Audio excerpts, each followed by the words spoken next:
Hello everyone and welcome back to Mr. Sleepy Crime. I know many of you enjoy listening to these stories as you fall asleep. So before you drift off, I'd love for you to leave a comment letting me know where in the world you're tuning in from.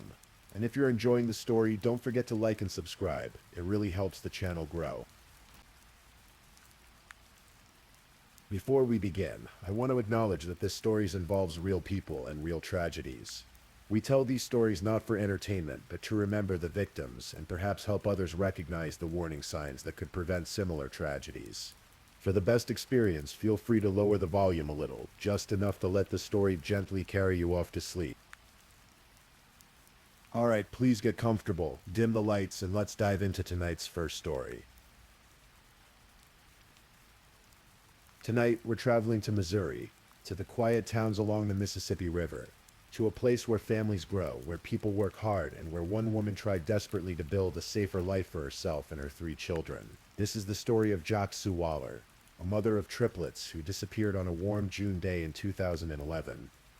And though her story contains darkness, it also contains love, determination, and a family that never stopped searching. Jacques Sue Rawson was born in 1971 in Bonne Terre, Missouri, a small town whose name means good earth in French. She grew up in nearby Stade-Genevieve, one of Missouri's oldest towns, settled along the western banks of the Mississippi River. Stade-Genevieve was the kind of place where everyone knew everyone, where history ran deep in the limestone buildings and narrow streets. It was a good place to grow up. Jack was close with her parents, Stan and Ruby Rawson. She had sisters, and though they had their separate lives as young women do, they maintained that connection that families in small towns often keep. Jacques was raised with Midwestern values: hard work, loyalty, family. She carried these with her as she moved into adulthood. In the 1990s, Jacques met a man named James Clay Waller. Everyone called him Clay. He was socially awkward, with a stutter that made conversation difficult. But Jacques saw something in him. They married sometime in the 90s, and Jacques hoped for the life she'd dreamed of. A home, children, stability. But from the beginning, Jacques' parents didn't care for Clay. Her father, Stan, would later say that Clay seemed arrogant, that he just wasn't compatible with their family. There was something about him that didn't sit right. Clay had worked briefly at the sheriff's departments, but he was terminated after just a year. After that, he bounced from job to job, never able to hold a position for very long. While Clay struggled with employment, Jacques worked her way up to become a manager at Anthem Blue Cross Blue Shield, an insurance company where she would work for 9 years. She became the provider, the steady one, the one holding things together. For years, Jacques and Clay tried to start a family. When natural conception didn't happen, they turned to in vitro fertilization. And on October 14th, 2005, Jacques gave birth to triplets, 3 babies all at once, 2 girls and a boy. They named them Avery, Maddox, and Addison. Jack's sister Cheryl Brannicky would later say that Clay was not a very active parent. He rarely helped Jacques care for the 3 babies. But Jackie embraced motherhood with everything she had. She worked 40 hours a week at her demanding job, then came home to 3 toddlers who needed everything: feeding, changing, bathing, playing, teaching. Multiply every parenting task by 3. It was exhausting, but Jack loved it. She loved her busy, crazy life with triplets. As the children grew, Jack did everything she could to give them a normal childhood. She taught them to ride their bikes. She took them to the park. She was present, devoted, determined to be the mother they deserved. Friends at work said she lit up whenever she talked about Avery, Maddox, and Addison. They were her world. But behind the scenes, the marriage was deteriorating. Clay began having affairs, multiple affairs. And as Jacques grew stronger, as she built her career and raised their children, Clay seemed to resent her independence. He became controlling, then threatening. Their home, which should have been filled with the laughter of 3 young children, was instead filled with tension. Jacques' sister Cheryl didn't live nearby at first. But as the years went on, the 2 sisters grew closer, and the more Cheryl learned about Jacques' marriage, the more concerned she became. She didn't like Clay. She could see what he was doing to her sister. By 2011, Jacques had reached her limit. The triplets were 5 years old now, in kindergarten, starting to understand the world around them, and Jacques knew she had to leave. She deserved better. Her children deserved better, so she made the difficult decision she was going to divorce Clay Waller. But Clay didn't take it well. Not at all. When Jacques first mentioned divorce, Clay's response was immediate and chilling. He told her directly, plainly, with no ambiguity. "You take those kids from me, Jacques, I will kill you." He said it more than once. He said it many times. In fact, over the course of a year, Clay threatened Jacques repeatedly. He told her that if she divorced him, if she tried to take his children, she would be signing her death warrant. And these weren't vague warnings or arguments spoken in the heat of anger. They were clear, specific threats, and Jacques knew he meant them. She confided in Cheryl. She told her sister that she was afraid, that Clay was capable of violence. Jacques' parents, Stan and Ruby, also grew increasingly worried. They knew their daughter was in danger, but Jacques was determined to move forward. She couldn't stay in that marriage. She had to protect herself and the children, and the only way to do that was to leave. In the months leading up to June 2011, Jacques and Clay separated. Jacques and the triplets moved in with Cheryl and her husband, Bob Brennicky, and their children in Genevieve County. It was crowded, but it was safe. The triplets loved being there, surrounded by cousins, away from the tension they'd felt at home.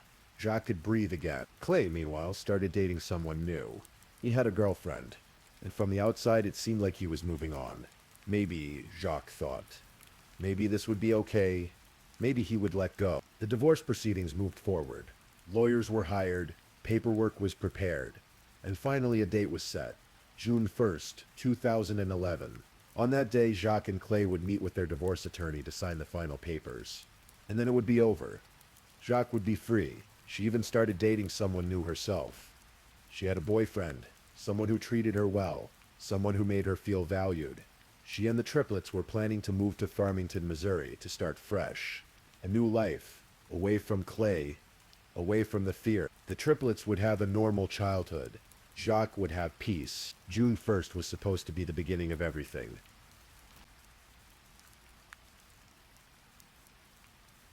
The morning of June 1st started like so many days do. Ordinary, unremarkable. The sky was clear. The air was warm. It was summer in Missouri, and the heat was just beginning to settle in. Jacques met Clay at 11 that morning at a Walgreens parking lot in Jackson, Missouri. They went for lunch together. This wasn't unusual for divorcing couples trying to keep things civil. They had children together. They needed to figure out custody arrangements, co-parenting schedules, so they talked. They spent a few hours doing their own things around town, and then, at 3 in the afternoon, they met at the attorney's office. The meeting was brief. Papers were signed. The divorce was nearly finalized. The legal part was done, and for Jacques there must have been a sense of relief. She'd done it. She was almost free. Before leaving the attorney's office, Jacques called Cheryl. She told her sister that she was going to stop by Clay's house to pick up their son Maddox. Just a quick stop, she said. Then she'd head back to Genevieve. She'd be home soon. Jacques drove to Clay's house on Woodland Drive in Jackson. It was a house they'd once shared, but now it was just his. She parked her blue Honda Pilot in the driveway. She went inside. A few minutes later, she called her boyfriend. The call was brief, routine. She told him she was picking up Maddox. She'd call him later. That was the last time anyone heard from Jacques Sue Waller.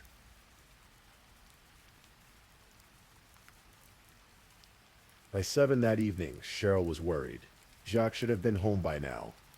It was only supposed to be a quick stop. Cheryl tried calling her sister's cell phone.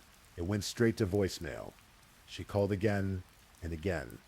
Nothing. Cheryl called Clay. "Have you seen Jacques?" she asked. "No," Clay said. "She left hours ago." But Cheryl didn't believe him. She knew her sister. She knew Jacques wouldn't just disappear. And she knew Clay. She knew his threats. So Cheryl drove to the Jackson police station that very night, still in those early hours when most missing person reports aren't even filed yet. And she told the police everything about the threats, about the custody battle, about her certainty that something terrible had happened. The Jackson police took her seriously. They sent an officer to Clay's house immediately. Clay told the officer a story.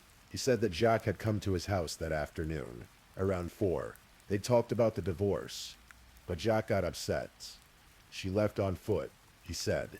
He left the house himself after that, running errands. When he came back around 6, he noticed her Honda Pilot was gone from the driveway. He assumed she'd come back for it and driven home. But the story had problems from the start.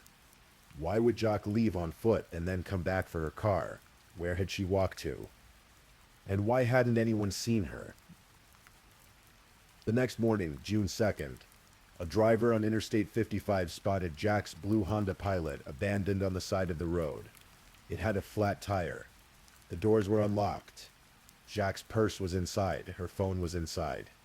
The keys were in the ignition, but Jack was gone. Police processed the vehicle. They found no signs of a struggle inside the car, but something was wrong. Everything was wrong. A mother of 3 doesn't just abandon her car on the interstate with a flat tire and walk away, leaving her purse and phone behind. The community mobilized immediately. Search parties formed. Volunteers combed hundreds of acres around Jackson and Cape Girardeau. They searched wooded areas, creek beds, abandoned buildings, anywhere Jack might be. Days turned into weeks. Weeks turned into months. And there was no sign of her. Jack's parents, Stan and Ruby, held vigils. They appeared on Good Morning America, desperate for answers. Stan spoke about his daughter with a broken voice. Ruby couldn't even process what was happening. "Your family is your life," she said, "and a part of mine is missing." The triplets, only 5 years old, didn't understand where their mother had gone. They asked when she was coming home. Cheryl and Bob didn't know what to tell them. How do you explain to 5-year-olds that their mother might never come back? And through all of this, Clay Waller acted strangely. He didn't help with the searches. He didn't plead for Jack's safe return. Instead, he drove by the Rawson family's house and honked his horn. He gave police officers obscene gestures. He taunted them, saying they wouldn't find anything. He told people he knew he was going to prison, but they'd never prove what happened. It was as if he enjoyed it. For investigators, Clay was the only person of interest. But they had a problem. No body, no crime scene, no witnesses. Just a missing woman and a husband with an alibi that was thin but not impossible. Police worked the case relentlessly. The FBI got involved. The Cape Girardeau County Major Case Squad was assembled. They interviewed hundreds of people. They followed up on hundreds of leads. They searched and searched and searched. In July 2011, about a month and a half after Jacques disappeared, police found some of Jacques' business cards scattered along a road 10 miles from where her car had been found. The cards had her name and the Anthem Blue Cross Blue Shield logo on them. It wasn't much, but it was something. Someone had been there with Jacques' belongings. That same month, Clay made a critical mistake. Remember how Cheryl had been given temporary custody of the triplets? The court had decided that given the circumstances, given the fact that Clay was the primary suspect in his wife's disappearance, the children should stay with Cheryl and Bob. Clay was furious about this. He went online and posted a threatening message directed at Cheryl. It said in part that he would kill her eventually, that she was dead. Those 3 words, "You are dead," changed everything. Making threats online crosses state lines, which makes it a federal crime. The FBI arrested Clay Waller in September 2011 on federal charges of threatening Cheryl's life. In October, he pleaded guilty and was sentenced to 5 years in federal prison. While Clay sat in a federal facility in Louisiana, prosecutors in Cape Girardeau County continued building their case. They had no body, but they had enough circumstantial evidence to charge him. In April 2012, nearly a year after Jacques disappeared, Clay Waller was formally charged with first-degree murder. The prosecution had to gamble. They were going forward with a murder trial without a body. It's possible to win such cases, but it's difficult. Juries want to see proof. They want certainty. And without Jacques' remains, there was always going to be reasonable doubt. Clay initially pleaded not guilty. A trial was scheduled for September 2013, but as the date approached, Clay's defense attorneys came to the prosecutors with an offer. Clay was willing to confess. He was willing to tell them what happened to Jacques.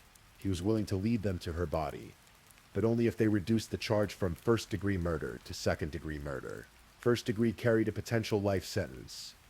Second degree would mean 20 years. It was an agonizing decision for the prosecution and for Jack's family. On one hand, 20 years didn't seem like enough for someone who had planned and carried out the murder of his wife, who had spent 2 years taunting her grieving family. On the other hand, the family wanted to bring Jacques home. They wanted to lay her to rest. They wanted closure, especially for the triplets. Maddox, Avery, and Addison deserved to be able to visit their mother's grave. With the family's blessing, prosecutors made the deal. On May 29, 2013, almost exactly 2 years after Jack disappeared, Clay Waller led investigators to a place called Devil's Island.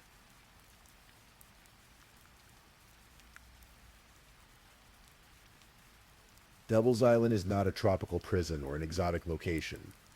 It's a piece of bottomland in Alexander County, Illinois, on the eastern side of the Mississippi River, directly across from Cape Girardeau, Missouri. It's a wildlife management area now, a quiet stretch of forested land and agricultural fields. The island is only accessible by boat. It's remote, isolated, the perfect place to hide a body. Clay told investigators exactly where to look. He'd buried Jacques under a tree on the island. He'd dug the grave 6 feet deep. An FBI agent named Ritter, who had gone to school with Clay from elementary through high school, was the one who actually dug up Jacques' grave. It must have been a surreal moment for him. After 2 years of intensive investigation, after combing through evidence and interviewing witnesses and following dead ends, here he was, digging in the dirt, uncovering the truth. They found her. Jacques Sue Waller's remains were recovered from that shallow grave beneath the tree. After nearly 2 years of searching, after hundreds of volunteers had walked thousands of acres, after her family had lived in agonizing uncertainty, Jacques was finally found. Her remains were identified, and finally her family could bring her home. She was laid to rest at Woodlawn Cemetery in Leadington, Missouri. Her grave is marked. Her children can visit her there, and though it's a small comfort, it's something. She's no longer lost. She's no longer alone on that island.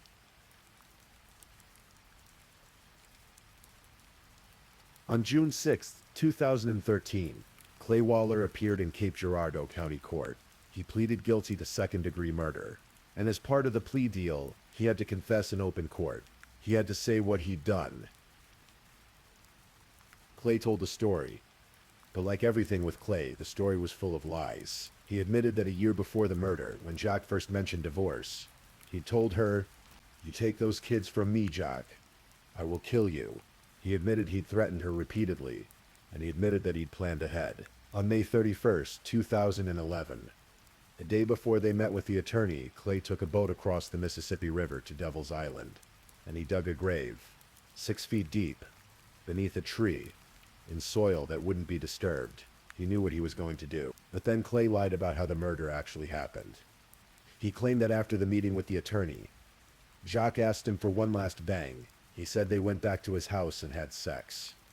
During this, he said he accidentally banged his head into her nose, causing a nose. Jacques got upset, he claimed, and threatened to file domestic violence charges. And that's when he said he lost control and killed her. Investigators don't believe any of this. They believe Clay lured Jacques back to his house under the pretense that she needed to pick up Maddox. They believe the murder was entirely premeditated. He dug the grave the day before. He had a plan, and when Jacques walked into that house on Woodland Drive, trusting that she was just picking up her son, Clay attacked her. He beat her.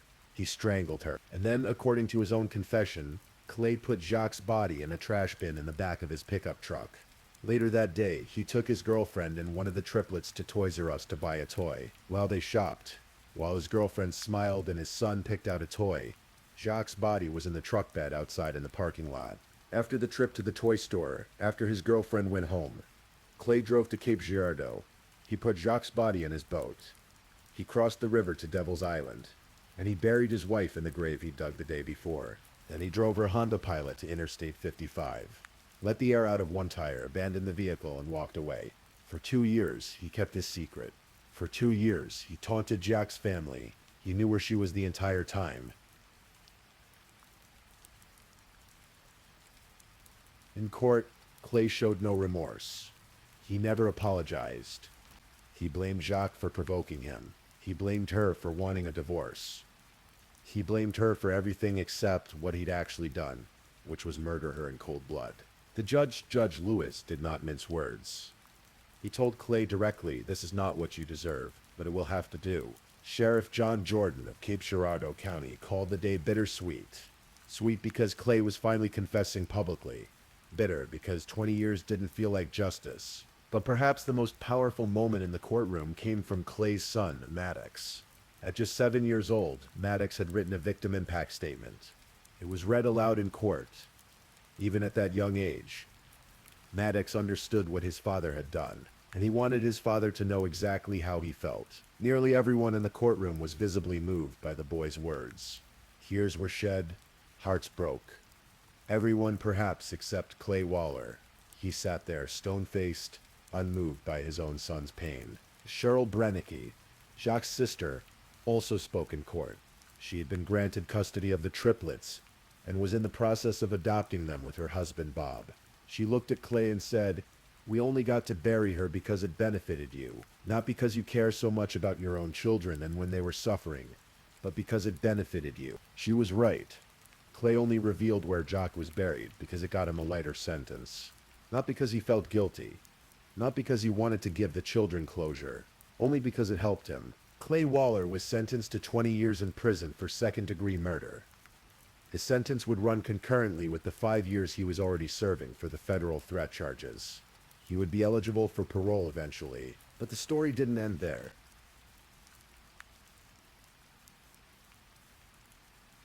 While Clay was in prison, he did something that shocked even those who'd been following the case. He wrote a book about the murder. He titled it, "If You Take My Kids, I'll Kill You," the public confession of Missouri's most notorious wife killer. It was meant to be his tell-all, his version of events, and apparently he thought he could profit from it. Clay approached another inmate named Dean and told him he had a book deal worth several $100,000. He just needed someone to help write the manuscript. He promised Dean he'd donate $10,000 to Dean's foundation and use the book's proceeds to establish a trust fund for the triplets. Dean agreed to help. They worked on the book together over that summer. But as they worked, as Dean listened to Clay talk about the murder, he realized something crucial. Clay had manipulated him. Clay wasn't remorseful. He didn't care about his children. He just wanted attention and money. When the manuscript was finished, Dean did something extraordinary. Without Clay knowing, he had the manuscript smuggled out of prison and given to a fellow inmate's mother. Clay was furious when he found out. He claimed Dean tried to extort him. Eventually, both men were transferred to separate prisons. But the manuscript had made it into the hands of law enforcement, and that manuscript became the key to additional charges. Federal prosecutors were dissatisfied with the 20-year sentence. They believed Clay deserved more, so they looked for another way to charge him. And they found it, because Clay had dug Jacques' grave in Illinois, and then returned to Missouri with the intent to kill her. He had crossed state lines with the intent to commit murder. That's a federal crime under the Interstate Domestic Violence Act. In May 2016, Clay Waller was indicted on federal charges of interstate domestic violence. The manuscript he'd written was used as evidence. In it, he detailed his premeditation, his planning, his crossing of state lines. Clay eventually pleaded guilty to the federal charge. In October 2017, he was sentenced to an additional 35 years in federal prison. That sentence would begin after his 20-year state sentence was completed. As part of the federal sentence, Clay had to forfeit any proceeds from any depiction of his crime in any form. Movie, book, newspaper, magazine, radio, television, anything. He would never profit from Jacques' murder. Clay Waller is currently in prison. He will not be eligible for release until 2047. If he lives that long, he'll be in his 80s.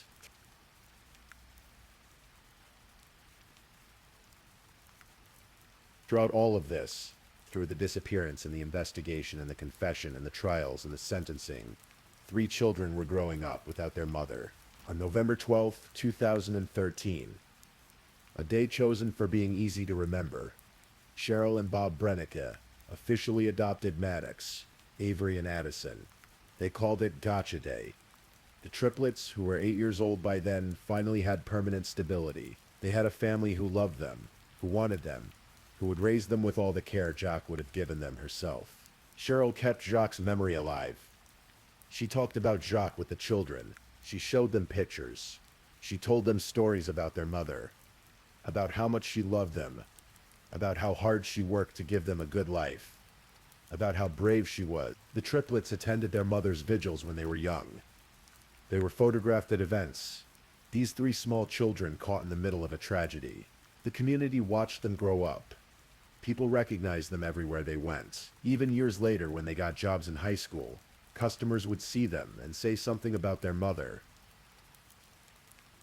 In February 2018, when the triplets were 12, they gave their first national television interview on Crime Watch Daily.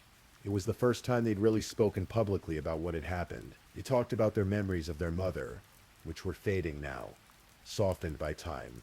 They'd been only 5 when she died, and in May 2024, Maddox, Avery, and Addison graduated from Farmington High School. They were 18 years old. Adults now, all three had been active in sports. Addison was a state-bound track athlete, competing in discus. Maddox and his sisters all played tennis. They'd made the best of their childhoods, despite everything. In an interview after graduation, Maddox said something profound. This whole situation made us wise beyond our years, because we had to grow up so fast. He was right. These 3 children had endured something no child should ever have to endure. They'd lost their mother to violence. Their father was the one who'd taken her from them. And yet, they'd survived. They'd thrived. Addison spoke about her mother with love and pride. "My mom was resilient," she said. "And of course, this is not the way she had it planned. But I feel like she would be proud of the way we have kept on going, and that we are making her proud every day." Cheryl, their adoptive mother, imagined Jacques at all these milestones. At their dances. At prom, at graduation. "I picture her at all these different stages," Cheryl said. "It's easy to imagine how happy and joyful she would be." The triplets have helped other classmates who've lost parents. They've offered quiet support to those who suddenly find themselves in that club. No one wants to join. Avery said it plainly. "It's not like they reached out to us, but it's like we know how you feel, so they don't have to be like we are, the only one in the world with this." And Maddox spoke about faith. About trusting in something bigger than themselves. "Things happen for a reason," he said. "And we may not always understand the reasoning behind it. But it's all God's plans and all in God's hands. No matter what happens, you trust in Jesus. He has your back. Even when things get hard, he loves you and cares for you." 3 children who should have grown up with their mother. 3 children who instead grew up knowing their father murdered her. And yet they found a way forward. They found love with Cheryl and Bob. They found purpose. They found resilience. Jacques would be proud of them. In April 2024, Jacques' father, Stan Rawson, passed away at the age of 81. He'd spent the last 13 years of his life grieving his daughter, fighting for justice, and loving his grandchildren. He never stopped speaking about Jacques. He never let people forget her name. Stan was outspoken, determined, and heartbroken until the very end.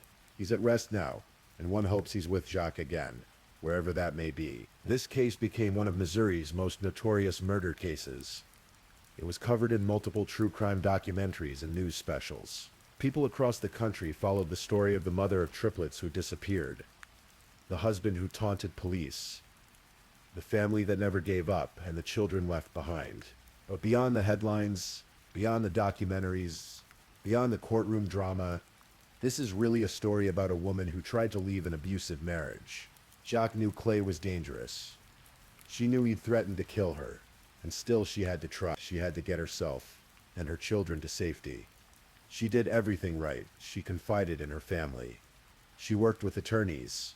She had a plan, and Clay killed her anyway. Domestic violence is not a private matter. It's not something to be ignored or minimized. When someone says, "He threatened to kill me," believe them. When someone says, "I'm afraid," help them. Jacques' family did everything they could, and it still wasn't enough to save her. But their vigilance, their quick action, their refusal to let Clay get away with it, that's what eventually brought him to justice. If you or someone you know is experiencing domestic violence, please reach out for help. The National Domestic Violence Hotline is available 24 hours a day, 7 days a week at 1-800-799-7233. or text BEGIN to 88788. Help is available. You are not alone. If this is your first time listening to one of our true crime stories, welcome to Mr. Sleepy Crime, where we explore these cases in a calm and respectful way. I also want to take a moment to appreciate my amazing subscribers who've been rocking with me. Thank you so much for your continued support. If you're still awake and listening, don't forget to drop a comment. Let me know where you're tuning in from and the current time in your corner of the world. Or just say something to let me know you're still here. And if you haven't already, be sure to like this video and subscribe so you don't miss our next true crime stories for sleep. Now let's move on to our second story.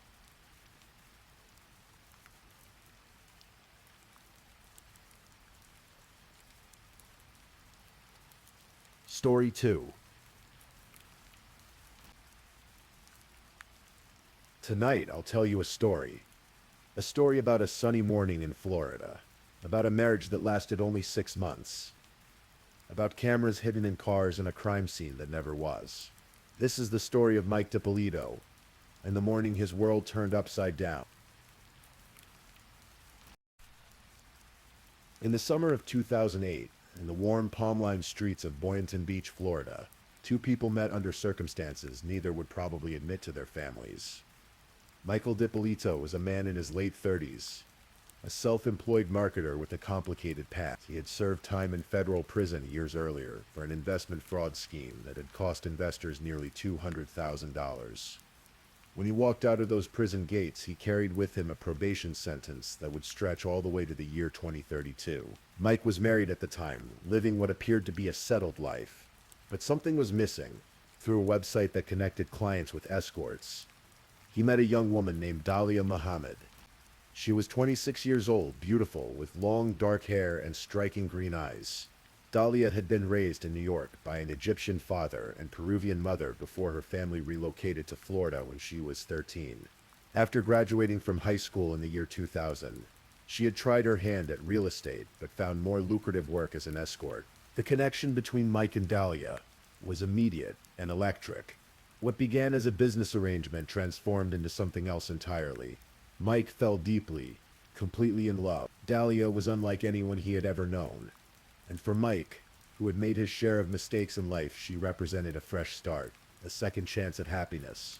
Within months, Mike made a decision that would change everything. He filed for divorce from his first wife, Maria. The divorce was finalized on February 3rd, 2009. 5 days later, on February 8th, Mike and Dahlia were married. 5 days. From divorce to new marriage in less than a week. It was a whirlwind romance. The kind you see in movies, where love conquers all obstacles and rushes forward without looking back. The newlyweds settled into Mike's townhouse, valued at approximately $250,000 in Boynton Beach. They spent their evenings curled up together on the couch, watching reality television shows. Both Mike and Dahlia dreamed of that life, the glamorous existence they saw on their screen. The expensive cars, the beautiful homes, the cameras following your every move. They wanted fame. They wanted fortune. They wanted to be noticed. But in the humid Florida heat, beneath the surface of those dreams, something else was growing. Something darker. Marriage is never easy, but for Mike and Dahlia, trouble arrived almost immediately. Mike began to notice strange things happening around him. Anonymous tips reached the Boynton Beach Police Department, claiming that Mike DiPolito was dealing drugs. Officers would pull him over, search his vehicle, question him. Mike, already on probation for his previous conviction, was terrified. One violation, one wrong move, could send him back to prison for years. He couldn't understand it. He wasn't dealing drugs. He had learned his lesson from his past mistakes. But the tips kept coming. The police kept showing up. And Mike's anxiety grew with each encounter. Then there were the mornings when Mike would wake up feeling violently ill. On one occasion, after Dahlia brought him a coffee from Starbucks, he became so sick that he was bedridden for days, his body racked with pain, his stomach in knots. At the time, he thought it was food poisoning or perhaps a flu. He never suspected that the woman sleeping beside him, the woman he had rushed to marry, might have put something in his drink. Antifreeze. Some would later speculate, a clear, sweet-tasting liquid that could kill in sufficient quantities or make someone desperately ill. Mike's world was becoming increasingly unstable, and in his fear he made a decision that would have devastating consequences. By the end of July 2009, convinced that he might be arrested on false drug charges, Mike signed over the title to his townhouse to Dahlia. He wanted to protect his assets. He told himself, if he went to prison, at least Dahlia would have a home. At least something would be safe. He didn't know that Dahlia herself had been the one making those anonymous calls to police. He didn't know that every moment of his growing paranoia was part of a carefully constructed plan. And he didn't know that by signing over his home, he had just given her exactly what she wanted. But someone else knew what Dahlia was planning. His name was Mohammed Shihadeh. Mohammed Shihadeh was 40 years old, a Jordanian businessman who owned several gas stations in the Boynton Beach area. He lived the life that Mike and Dahlia aspired to, traveling to Las Vegas to play poker, enjoying the fruits of his business success. He had known Dahlia for approximately 15 years, far longer than Mike had. Their relationship had always been complicated, flirtatious, on and off. When Dahlia needed something, she would call Mohammed, and Mohammed would help. It was through one of his gas stations that they had first met. She had walked in one day, and Mohammed was immediately drawn to her. They bonded over their Middle Eastern heritage, and over the years that bond deepened into something more than friendship, though less than a committed relationship. In July of 2009, just 5 months after Dahlia had married Mike, she reached out to Mohammed with an unusual request. She told him that Mike was abusive, that he was controlling, that she needed to escape the marriage. She asked Mohammed if he knew anyone who could kill Mike for her. Mohammed was stunned. This wasn't a casual conversation about divorce or separation. Dahlia was talking about murder. She was serious, her voice calm and determined as she explained what she wanted. She offered Mohammed money, $1,200, to help her find a hitman, to buy a gun, to make arrangements. Mohammed faced a terrible choice. He cared about Dahlia, had cared about her for years, but this was beyond anything he could accept. On July 31st, 2009, Mohammed walked into the Boynton Beach Police Department and told them everything. He said that a friend named Delilah was trying to hire someone to kill her husband. The police were immediately interested, but they needed more than just Mohammed's word. They needed evidence. They needed proof. And so they made Mohammed a confidential informant and equipped his car with hidden cameras and recording devices. The next time Dahlia contacted him about her plan, everything would be captured on video. On August 1st, Mohammed met Dahlia at a gas station. The cameras were rolling as they talked. Dahlia's voice was clear and unwavering as she discussed hiring a hitman. She wanted Mike dead. She wanted him out of her life permanently. Mohammed told her he had found someone who could do the job. Someone who would need $1,200 to purchase a weapon and complete the hit. Dahlia agreed without hesitation. She gave Mohammed the money, and the trap began to close around her.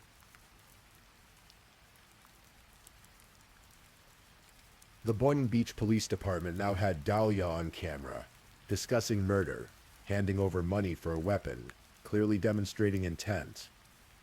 But they wanted to go further.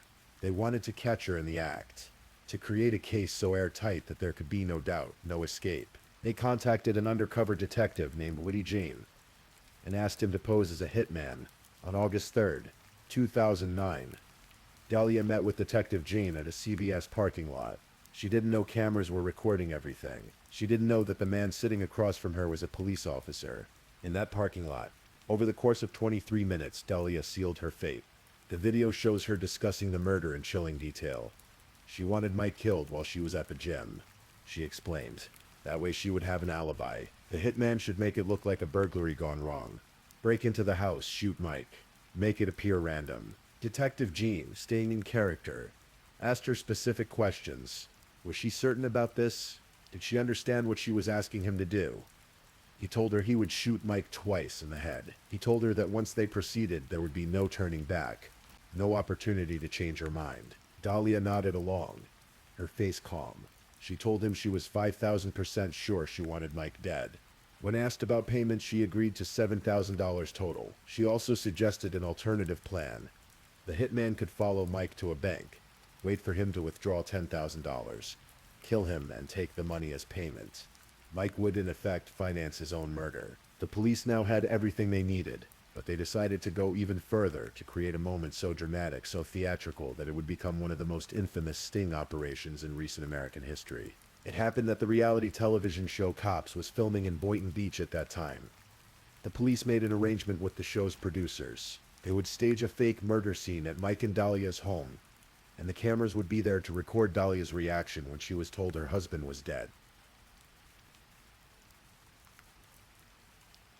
August 5th, 2009, began like any other day for Dahlia DiPolito. She woke early, around 5:45 in the morning, and prepared to go to the gym.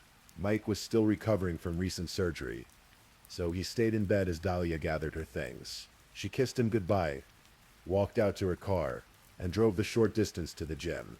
But Mike didn't go back to sleep. Minutes after Dahlia left, there was a knock on his door. When he opened it, he found Boynton Beach police officers standing on his doorstep. They told him to come with them immediately. They told him about his wife's plan to have him murdered. They told him that this morning, while Dahlia was at the gym, the supposed hitman was scheduled to kill him in his own home. Mike's world collapsed in that moment. The woman he loved, the woman he had divorced his first wife to marry, the woman he had signed over his house to protect, wanted him dead. As the reality sank in, police officers explained what would happen next. They needed to stage his murder. They needed Dahlia to believe the plan had succeeded. And they needed to capture her reaction. Police quickly transformed the townhouse into a crime scene. They put up yellow tape, spread fingerprint dust, brought in police vehicles with flashing lights. They made it look as authentic as possible, and then they removed Mike from the property, taking him somewhere safe where he could watch events unfold from a distance. Meanwhile, at the gym, Dahlia received a phone call. It was Sergeant Frank Ramsey from the Boynton Beach Police Department. His voice was urgent, official. He told her she needed to come home immediately. Something terrible had happened. Dahlia drove home, her heart likely racing, though whether from excitement or fear, no one could say. When she arrived at her street, she found it blocked with police cars, crime scene tape stretching across her front yard, officers moving purposefully around her home. She parked and walked toward the scene. Sergeant Ramsey approached her. The cops' cameras were rolling, hidden from Dahlia's view, but capturing everything. Ramsey asked her to confirm her name, to verify that this was her residence. Then he told her what she had been waiting to hear. Mike was dead. Someone had broken into the house and shot him. Dahlia's reaction was immediate and dramatic. She screamed. She collapsed into Ramsey's arms, her body shaking, her voice crying no over and over again. She asked to go inside, to see Mike, but the officers told her no. The crime scene needed to be preserved. If she wanted to help, if she wanted them to catch whoever did this, she needed to come to the station and tell them everything she knew about Mike's life, his connections, anyone who might have wanted him dead. Through her tears, Dahlia agreed. She got into the police car and was driven to the Boynton Beach Police Department. The cameras followed her every move. Later, investigators would note something interesting about Dahlia's emotional display. The shaking, the screaming, collapse into the sergeant's arms. But no actual tears. Not a single one. At the police station, Dahlia was placed in a small interrogation room. She sat at a table, her face in her hands, waiting. She still believed Mike was dead. She still thought her plan had worked. In her mind, she was a grieving widow, shocked by the sudden violence that had torn her life apart. Then Detective Sheridan entered the room. Behind him, in handcuffs, was the hitman she had met in the CVS parking lot. Dahlia stared at him. She swore she had never seen him before. Sheridan's voice was calm, but firm. You're going to jail today for solicitation of murder. You're under arrest. That's an undercover police officer. We filmed everything that you did. The color drained from Dahlia's face. She leaned forward, shock finally registering as genuine. I didn't do anything, she repeated, over and over as tears began to form in her eyes. Real tears this time. Your husband is well and alive, Sheridan told her. The door opened again, and there was Mike, standing in the doorway, very much alive, very much aware of what his wife had tried to do. Oh my God, Dahlia said, her voice breaking. Come here, please. Come here. But Mike didn't come to her. He stood in the doorway, looking at the woman he had married. Just 6 months earlier, the woman who had plotted to have him killed for his money and his home. He said nothing. There was nothing left to say. As the interrogation began in earnest, Dahlia refused to answer questions. She pouted, cried, asked repeatedly to call her mother. The evidence against her was overwhelming. The videos, the audio recordings, the testimony from Mohammed and the undercover officer, the fake crime scene, everything pointed to one inescapable conclusion. Dahlia DiPolito had tried to have her husband murdered. She was formally charged with solicitation to commit first-degree murder, a crime that carried a potential sentence of up to 30 years in prison. She was released the next day on $25,000 bail, fitted with an electronic ankle bracelet, and placed under house arrest at her mother's home. The videos of the sting operation were released to the public and quickly went viral. The footage of Dahlia meeting with the undercover officer, discussing murder with such cold calculation, the video of her arriving home to find the fake crime scene, her theatrical collapse into the sergeant's arms, the moment in the interrogation room when she learned Mike was alive. Millions of people watched, fascinated and horrified by what they saw. Dahlia DiPolito's first trial began in April of 2011. By then, the case had become a media sensation. The videos replayed endlessly on television news programs and internet sites. Public opinion had largely already convicted her, but in the courtroom, her defense attorney, Michael Salnick, presented a surprising argument. It was all fake, he claimed. The entire murder-for-hire plot was a scripted performance, an elaborate hoax designed to get Mike and Dahlia noticed by reality television producers. Mike Salnick argued, was a fan of shows like Jersey Shore and Cheaters. He had orchestrated the entire scheme, hoping it would capture the attention of someone in the television industry and launch them to fame. Dahlia, according to this defense, believed she was participating in a video project with Mike and Mohammed. She thought the cameras were recording a fake scenario that would be edited and presented to television executives. She expected Mike to reveal the hoax after she was arrested, clearing her name and launching their joint reality show. It was an audacious defense, almost unbelievable in its scope, and both Mike and Mohammed denied it completely. They testified under oath that Dahlia had genuinely wanted Mike dead, that there had been no video project, no planned hoax, no reality show scheme. The prosecution, led by Elizabeth Parker, painted a different picture. Dahlia, they argued, was a calculating gold digger who had married Mike for his money and his townhouse. She had discovered he wasn't as wealthy as she hoped, and she had a lover, Mike Stanley, with whom she was exchanging explicit text messages even while planning her husband's murder. She wanted Mike dead so she could take his assets and be with Stanley free from any messy divorce proceedings. The evidence was damning. The jury watched the video of Dahlia meeting with the undercover officer, heard her say she was 5,000% sure she wanted Mike dead. They saw the fake crime scene, her emotional display, the moment of revelation in the interrogation room. They read the text messages between Dahlia and her lover. After just 3 hours of deliberation, the jury returned a verdict: guilty of solicitation to commit first-degree murder. The judge presiding over the sentencing called Dahlia's plot pure evil. He sentenced her to 20 years in state prison. Mike, sitting in the courtroom, felt a mixture of relief and sadness. It makes you realize how serious what was really going on was, he told reporters later. It's just something you can't imagine anybody could really do. Dahlia was taken away to begin her sentence. For most people, that would have been the end of the story. But Dahlia's legal team wasn't finished fighting. In 2013, Dahlia's attorneys filed an appeal, arguing that the jury in her first trial had been improperly selected. They claimed that during jury selection, potential jurors had been questioned as a group rather than individually about their knowledge of the case. Given the extensive media coverage, this group questioning might have tainted the jury pool, allowing people who had already formed opinions about Dahlia's guilt to serve on the jury. The Florida Appeals Court agreed. In a stunning reversal, they overturned Dahlia's conviction and ordered a new trial. After serving several years in prison, Dahlia was released on house arrest at her mother's home to await her second trial. She was fitted with an ankle bracelet and required to remain at home, except for approved activities. During this time, Dahlia gave her first interview, speaking to ABC News 2020 program.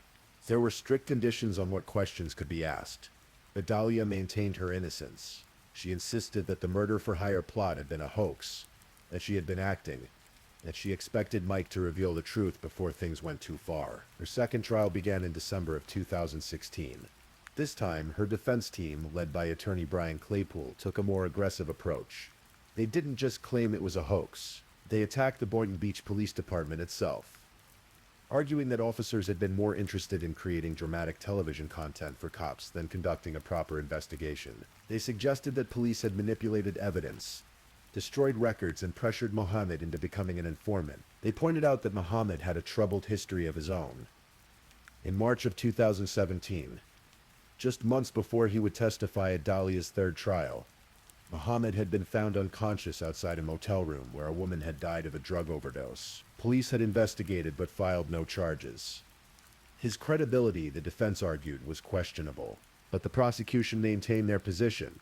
They replayed the videos, presented the audio recordings, showed the text messages. No amount of police misconduct, they argued, could explain away Dahlia's own words on those recordings. "I'm 5,000% sure. I want him dead." The evidence spoke for itself. This time, however, the jury couldn't agree. After 9 hours of deliberation spread over 2 days, they sent a note to the judge. They were hopelessly deadlocked. The judge polled them privately and discovered they were split 3-3, perfectly divided. He had no choice but to declare a mistrial. Dahlia returned to house arrest. The prosecution announced they would try her a third time, and Dahlia, now the mother of a young son born during her time on house arrest, continued to maintain her innocence. The third and final trial began in June of 2017. By now, 8 years had passed since that August morning, when Mike thought he might die in his own home. 8 years of legal battles, media coverage, public scrutiny. The story had become a fixture in true crime culture. The videos watched millions of times online. This trial moved more quickly than the others. The evidence remained the same, the arguments familiar, but something was different this time.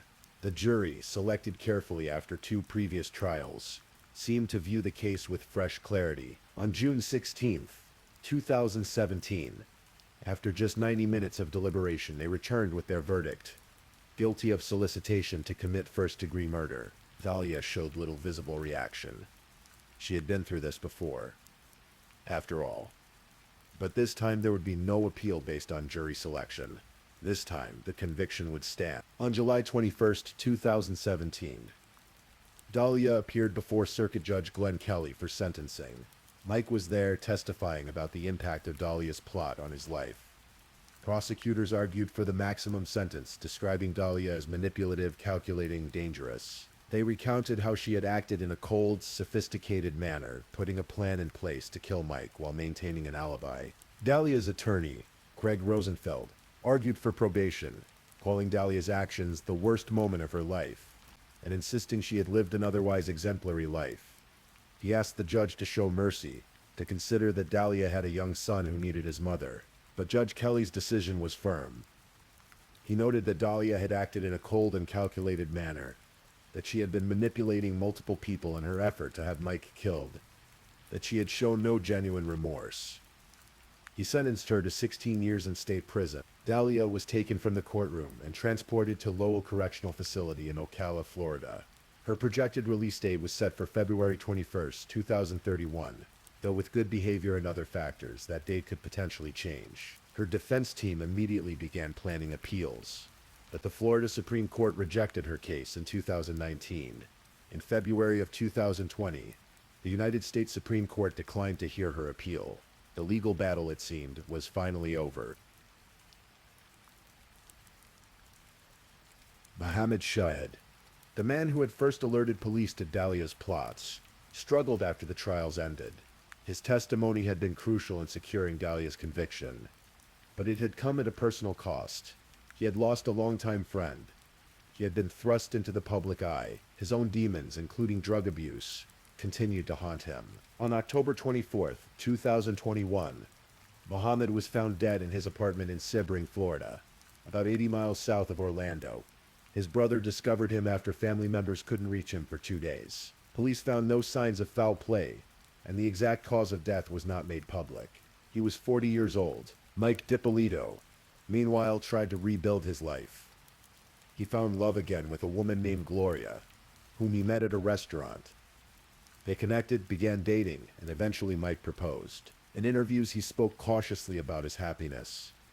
saying it was sometimes hard to accept that good things could happen to him after everything he had been through. Whether Mike and Gloria's relationship lasted is unclear from public records, as Mike has kept a low profile since 2021, but he had done what many thought impossible. He had moved forward with his life, leaving behind the trauma of that August morning, and the woman who tried to have him killed.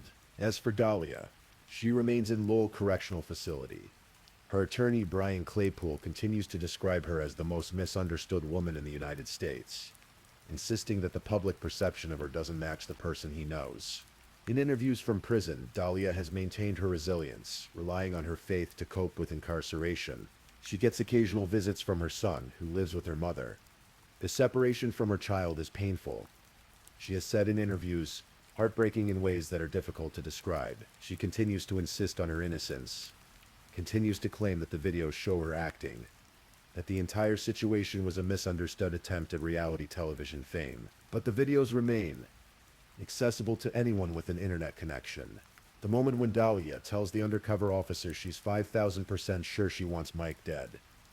The fake crime scene, her dramatic collapse, the interrogation room, revelation. These images have become iconic in true crime culture, replayed in documentaries, discussed in podcasts, analyzed in online forums.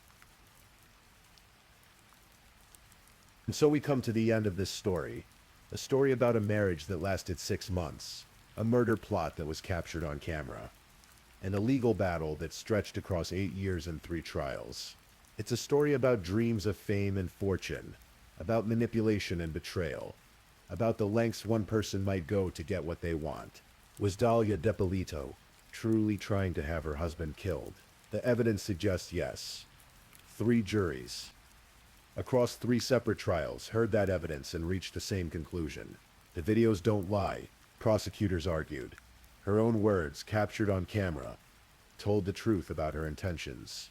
Or was she, as she and her defenders claim, a woman caught in a misunderstood situation, acting out a script that spiraled beyond her control, manipulated by police, eager for dramatic television content? That question, perhaps, will never be fully answered to everyone's satisfaction. What we know for certain is this.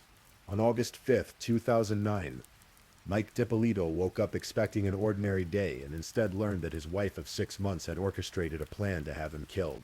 We know that the Boynton Beach Police Department staged an elaborate sting operation, complete with a fake murder scene and hidden cameras. We know that the videos of that operation went viral, making Dahlia one of the most recognizable figures in American true crime. And we know that Dahlia is now serving a 16-year sentence in a Florida prison.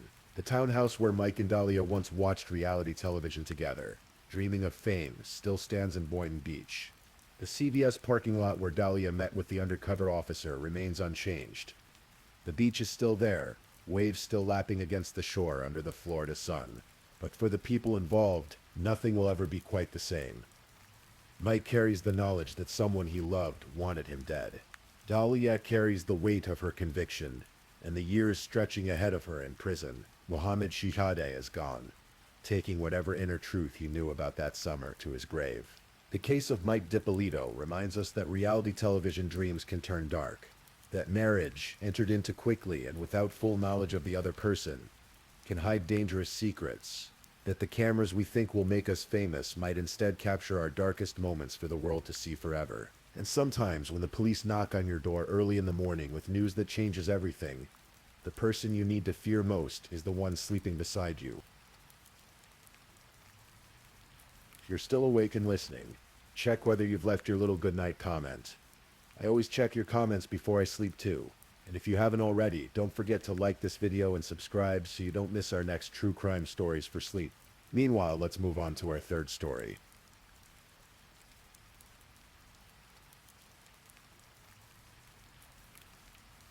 Story 3.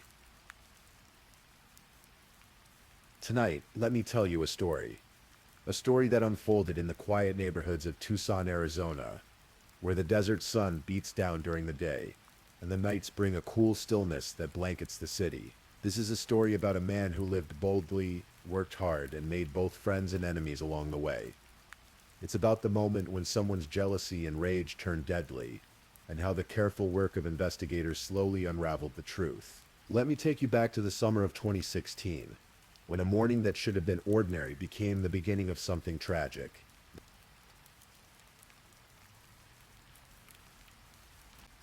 The 18th of July, 2016, started like any other morning in Tucson. The sun was already climbing into the sky, promising another hot Arizona day.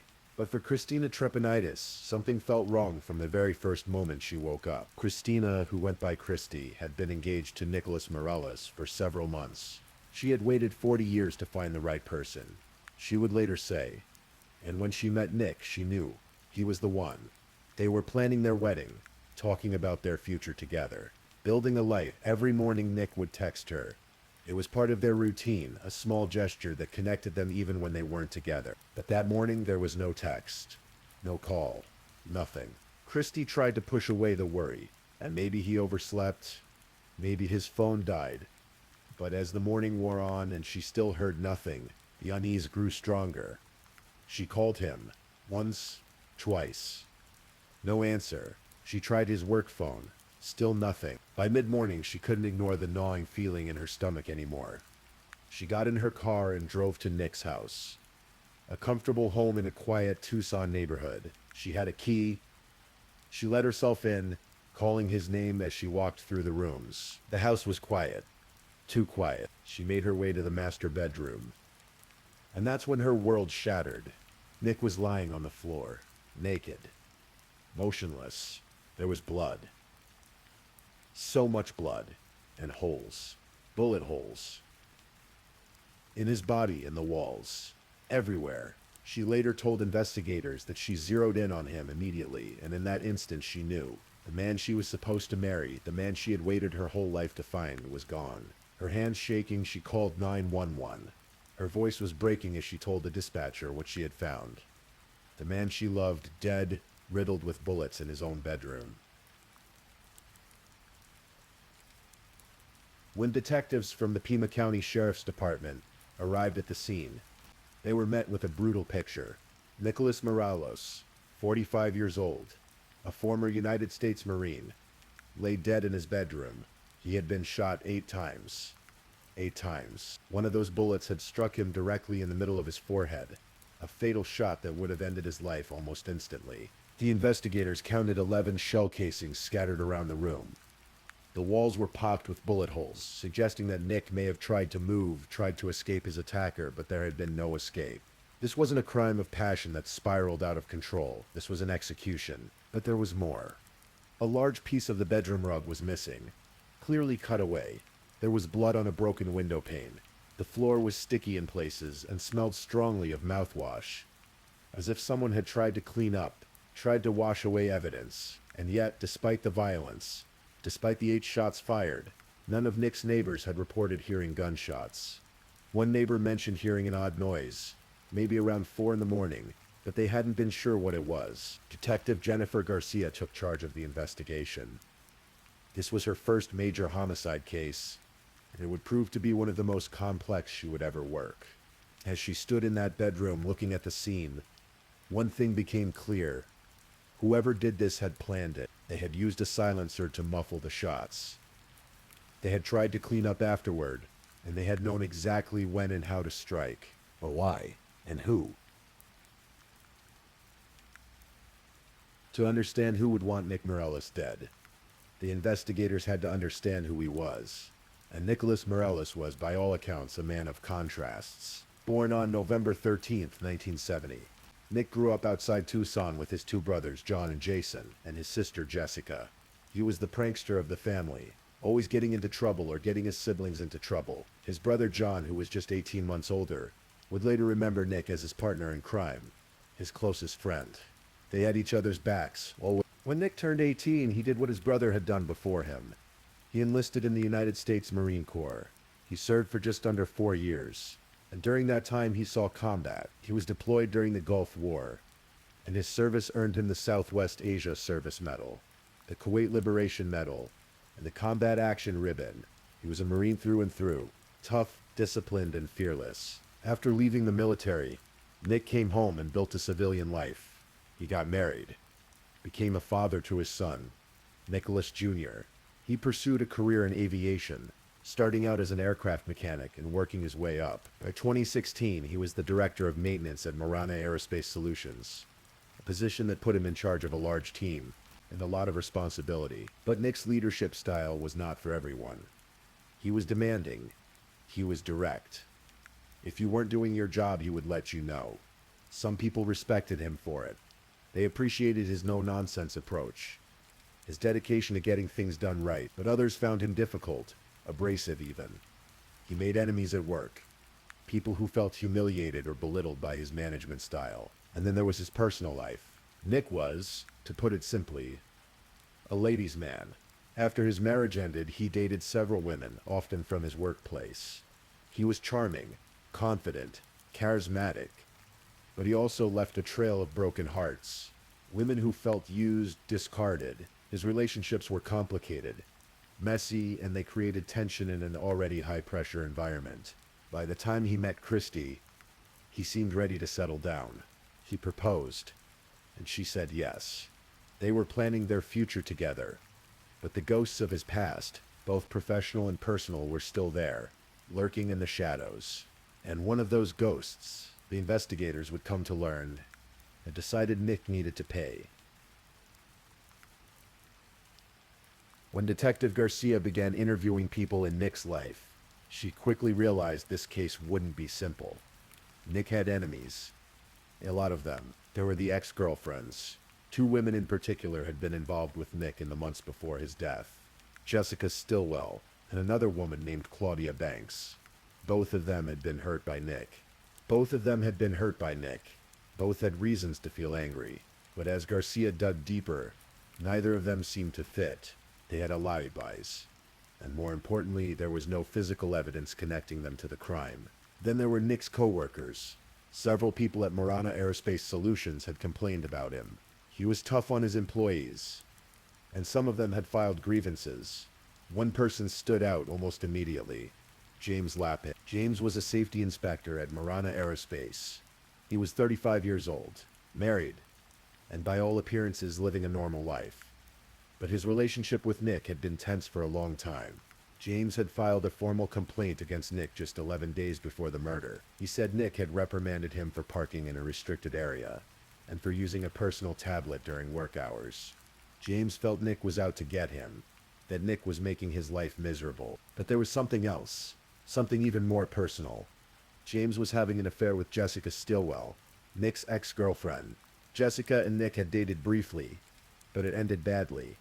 Nick had cheated on her and she had moved out. Now she was with James, and James knew that Jessica had once been with Nick. That connection, that tangled web of relationships, caught Detective Garcia's attention. 3 days after the murder, detectives went to Marana Aerospace to interview employees. When they spoke to James Lappin, they noticed something immediately. He had a bandage on his left arm. When they asked him about it, he said he had fallen through an airplane hatch at work. Coworkers confirmed the story. It seemed plausible, but then James said something odd. Without being asked, he volunteered that he was an excellent marksman. It was a strange thing to bring up in a murder investigation, and it stuck with the detectives. Still, James had an alibi. His wife Serena told police that James had been home with her the entire night of the murder.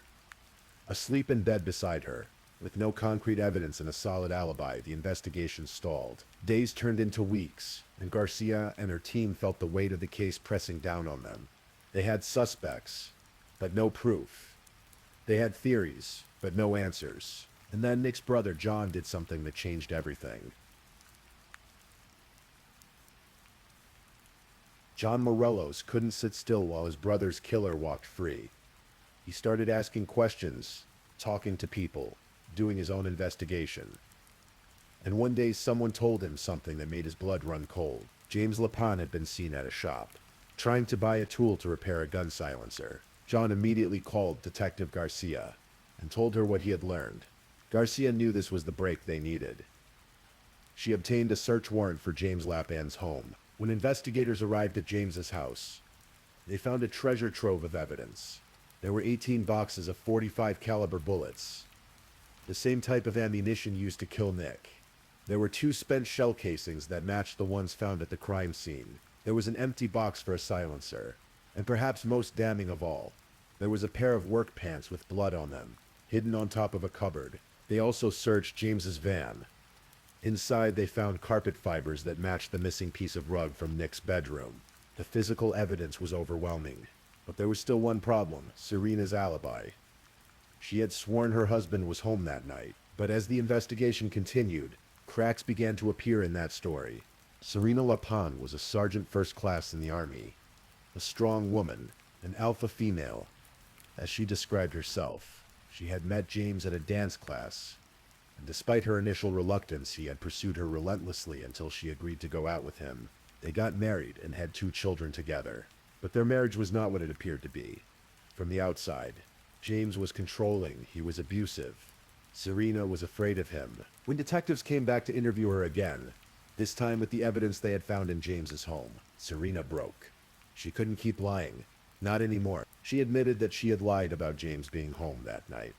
He had left the house in the middle of the night, sometime around 3 or 3:30 in the morning.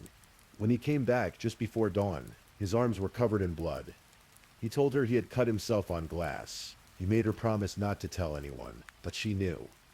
Deep down, she knew what he had done. With Serena's testimony and the mountain of physical evidence, the case against James Lapin became airtight. The DNA from the blood found at Nick's crime scene matched James's DNA. The carpet fibers matched.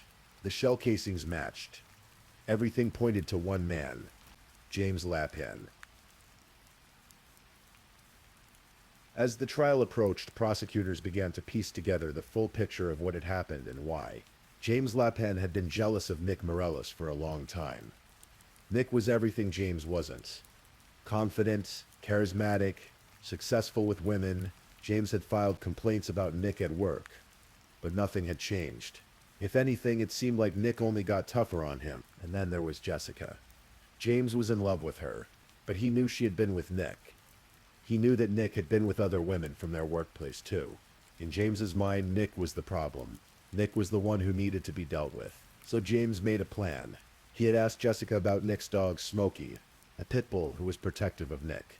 In a text message the night before the murder, James asked Jessica about the dog's name and habits.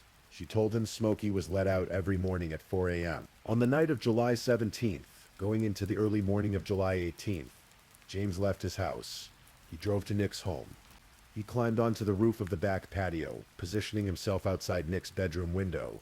He waited until 4 a.m., when he knew Smokey would be let out. Then, with a .45 caliber pistol equipped with a silencer, he fired through the window. The first shots may have missed or only wounded Nick, because investigators found bullet holes in the walls, suggesting Nick tried to move, tried to hide. But James climbed through the window and finished what he started. He shot Nick 8 times, including one final shot to the forehead. He tried to clean up. He cut away a piece of the rug that had soaked up blood. He wiped surfaces with mouthwash. But in his haste, he left behind his own blood from cuts he sustained breaking through the window. He left shell casings. He left evidence. And when he got home covered in blood, he made his wife lie for him. James Lapin's trial lasted 9 days. The prosecution presented their case methodically, laying out the evidence piece by piece. They showed the jury the shell casings, the carpet fibers, the blood-stained pants. They presented DNA evidence that conclusively matched James to the crime scene. They brought Serena to the stand, and she told the truth about what her husband had done. The defense argued that the DNA evidence was circumstantial, that it didn't prove James had been there the night of the murder. They tried to create reasonable doubt, but the jury wasn't convinced. On October 2nd, 2018, James Lapin was found guilty of first-degree murder and first-degree burglary. A month later, on November 2nd, he was sentenced to life in prison without the possibility of parole, plus an additional 10.5 years for the burglary charge. For Christy, for Nick's family, the verdict brought some measure of peace. It wouldn't bring Nick back.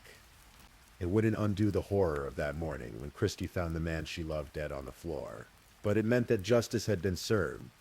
The person responsible was behind bars, where he would remain for the rest of his life. Detective Jennifer Garcia, who had worked tirelessly on her first major homicide case, could finally close the file.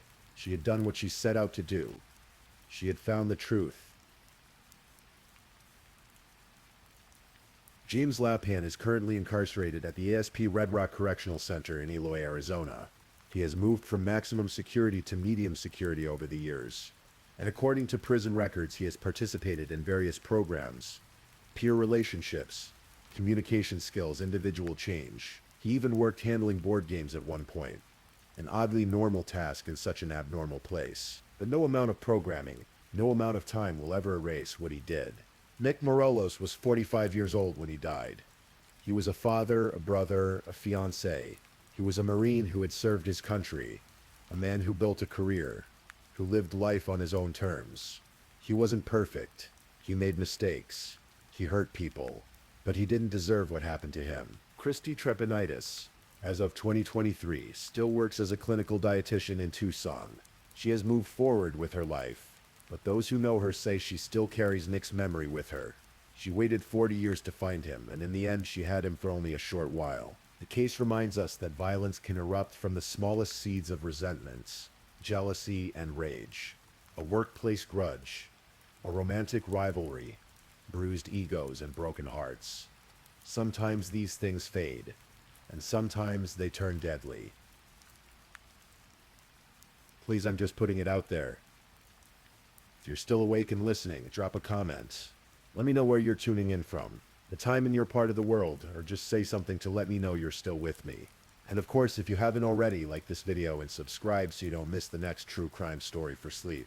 Now, let's move on to our fourth story.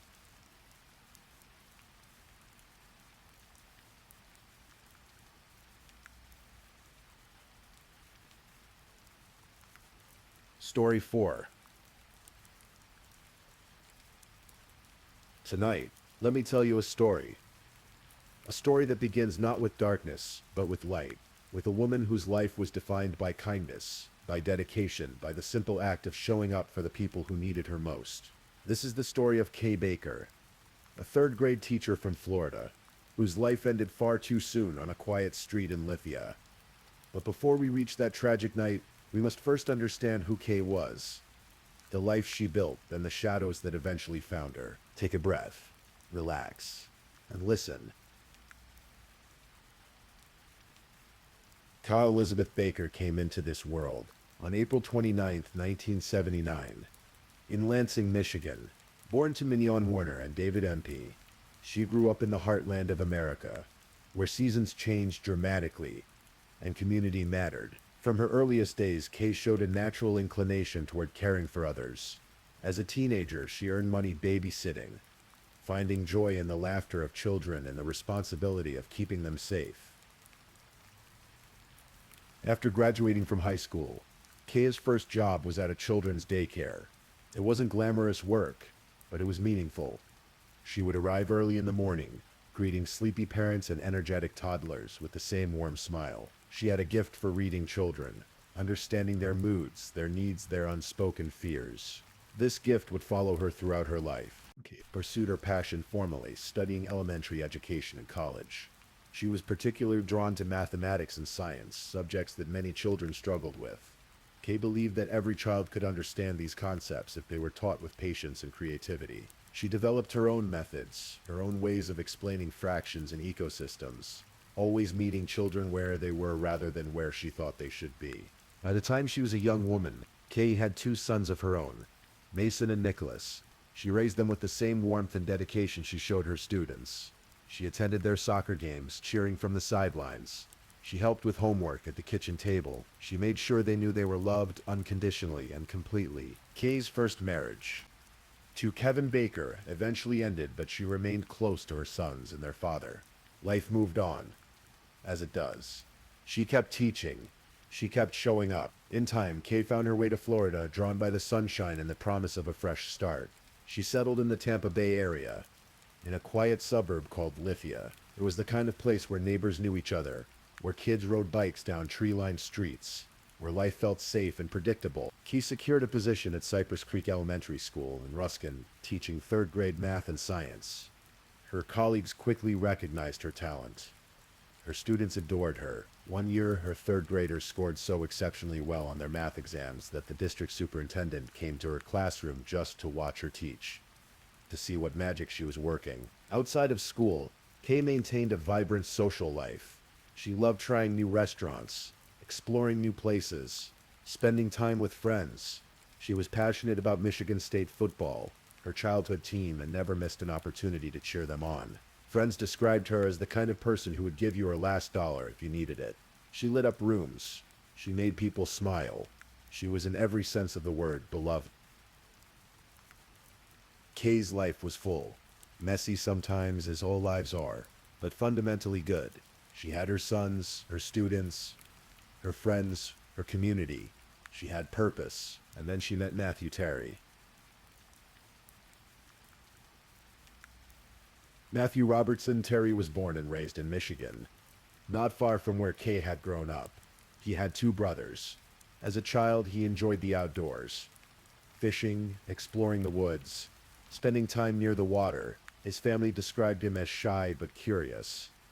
Never a troublemaker. On the surface, Matthew seemed like an ordinary man. He held down jobs. He formed relationships. He could be charming when he wanted to be, but beneath that surface, something darker lurked. Something that revealed itself slowly, insidiously when alcohol flowed and jealousy took hold. In 2015, Matthew met Michelle Rogers through a dating app. They hit it off. Within months, they were living together in Lansing, Michigan. Michelle had a young son from a previous relationship, and Matthew seemed to accept the ready-made family. They talked about the future. They built a life together. By 2016, they welcomed a child of their own, a son. For a while, things seemed stable, but cracks began to show. Matthew drank, and when he drank, he became someone else entirely. Michelle noticed at first in small ways. Accusations, suspicious glances, demands to know where she'd been, and who she'd talked to. The warm, charming man she'd met on that dating app was transforming into someone controlling, someone paranoid. Then came St. Patrick's Day, 2017. It started like any celebration might. Matthew and Michelle spent the afternoon bar hopping around Lansing with friends, enjoying the festive atmosphere. Green beer flowed, music played, but as the day wore on, Matthew's demeanor shifted. He grew increasingly intoxicated, stumbling, incoherent, belligerent. Michelle, growing uncomfortable and concerned, decided too early. She returned to their home alone, hoping Matthew would sleep it off wherever he was. But hours later, she heard the front door open. Matthew was home, and he was furious. What happened next would haunt Michelle forever. Without warning, Matthew pushed her to the ground. He punched her repeatedly. She tried to defend herself, to understand what had triggered this rage. But there was no reasoning with him. He slammed her head into the floor again and again until she blacked out. When Michelle regained consciousness, she was disoriented, her head throbbing, blood in her mouth. She sat on the floor with her head in her hands, trying to make sense of what was happening. That's when she heard it. The sound of Matthew rummaging through the kitchen drawers. He was looking for a knife. Michelle's survival instincts kicked in. She tried to stand, tried to move. But before she could escape, Matthew came up behind her. She felt the blade pierce her neck. The pain was searing, immediate. She couldn't breathe properly. She couldn't scream, but she ran. Michelle bolted for the garage door, her hand clutching her bleeding neck. She managed to get outside into the cold Michigan night. Snow covered the ground. She was bleeding heavily, leaving a trail of bright red in the white snow. Matthew followed her. He stabbed her 3 more times in the shoulder as she tried to crawl away. She wrestled with him, desperate to get the knife away. Finally, she managed to knock it from his hand. She fell on top of it, covering the weapon with her body, knowing that if he got it back, she would die. Matthew didn't stop. He began punching her again. Then, in a horrifying escalation, he started biting her, her face, her arms, anywhere he could reach. Michelle screamed until her lungs burned, until she tasted blood, until she was certain she would die in her own front yard. Neighbors heard the screams. They called 911. They shouted for Matthew to stop. When sirens approached, Matthew finally stood up and walked back into the house, leaving Michelle bleeding in the snow. Police arrived within minutes. They found Michelle barely conscious, covered in blood, with 7 stab wounds and bite marks across her body. Her contact lenses were filled with so much blood that she couldn't see. She had lost a dangerous amount of blood. Paramedics rushed her to the hospital, where she spent 5 days in intensive care. Matthew Terry was arrested and charged with assault with intent to murder. But that's not what he was convicted of. In a plea deal that would later prove catastrophic, Matthew was convicted only of assault with intent to cause great bodily harm, a lesser charge. He was sentenced to up to 10 years in prison. With good behavior in Michigan's parole system, he would serve far less. Michelle Rogers begged the parole board not to release him. She wrote letters. She testified. She warned them that Matthew Terry was dangerous, that he would hurt someone else, that society was not safe with him free. Her warnings went unheeded. In December of 2020, after serving just 3 years, Matthew Terry was released on parole. He moved to Florida. 5 months later, he would meet Kay Baker. Kay and Matthew's relationship began the way many midlife romances do, with optimism and the hope of companionship. Both had been through previous relationships. Both understood life's complications. They connected over shared interests and the comfort of not being alone. Matthew moved into Kay's home on Cateridge Drive. In Lithia, it was a modest house in a quiet neighborhood. Exactly the kind of place Kay had always envisioned for herself. She introduced Matthew to her friends. He met her sons. Life seemed to be moving forward, but Kay's friends noticed things. Small things at first. Matthew was jealous, possessive. He questioned Kay about where she'd been, who she'd talked to. He grew suspicious when she spent time with friends. The warmth and confidence Kay was known for began to dim slightly, replaced by a cautious watchfulness. Still, Kay stayed. Perhaps she believed she could manage it. Perhaps she believed things would improve. Perhaps she simply didn't see the danger signs for what they were. By May of 2022, Kay and Matthew had been together for several months. The school year was ending, always a busy, exciting time for teachers. Kay had guided another class of third graders through a year of math and science. She'd watched them grow, seen them master concepts they once found impossible. She was proud of them. She was ready for summer break. On the evening of Friday, May 27th, Kay and Matthew made plans to celebrate the end of the school year. They would meet up with friends Kelly and Sean Andrews at the Landing Bar and Grill in Valrico, a casual restaurant and bar not far from home. It was supposed to be a fun, relaxing evening, a couple's night out, drinks, dinner, conversation, laughter. The evening started well enough. Security cameras captured Kay in good spirits, smiling and chatting with her friends. She wore comfortable clothes, just a casual Friday night out. Matthew was there beside her, drinking steadily as the evening progressed. The atmosphere was festive. Music played, people danced. Kay, ever social and warm, was enjoying herself. At one point, Kay went to the restroom. On her way back, she spotted her friend Kelly near the bar. The two women embraced, happy to see each other, and began dancing together, just a spontaneous moment of joy between friends. The music was good. The mood was light. As they danced, a man in a white shirt walked past them. He was a complete stranger, unknown to either woman. Caught up in the festive atmosphere, he pumped his fist in the air and briefly joined their dance before continuing on to the restroom. It lasted maybe 5 seconds. It meant nothing, but Matthew Terry saw it. When he emerged from the bathroom moments later, his entire demeanor had changed. His face darkened. His jaw clenched. He approached Kay, and Kelly immediately sensed the shift in energy. "I saw you dancing with that guy," Matthew said, his voice tight with accusation. Kay was confused. "What guy? What are you talking about?" "The guy in the white shirt." "I saw you." Kay tried to explain that she'd been dancing with Kelly, that the man was a stranger who'd merely walked past them, that nothing had happened. But Matthew didn't believe her. He wouldn't believe. Kelly stepped in, trying to defuse the situation. "Matthew, you're being ridiculous.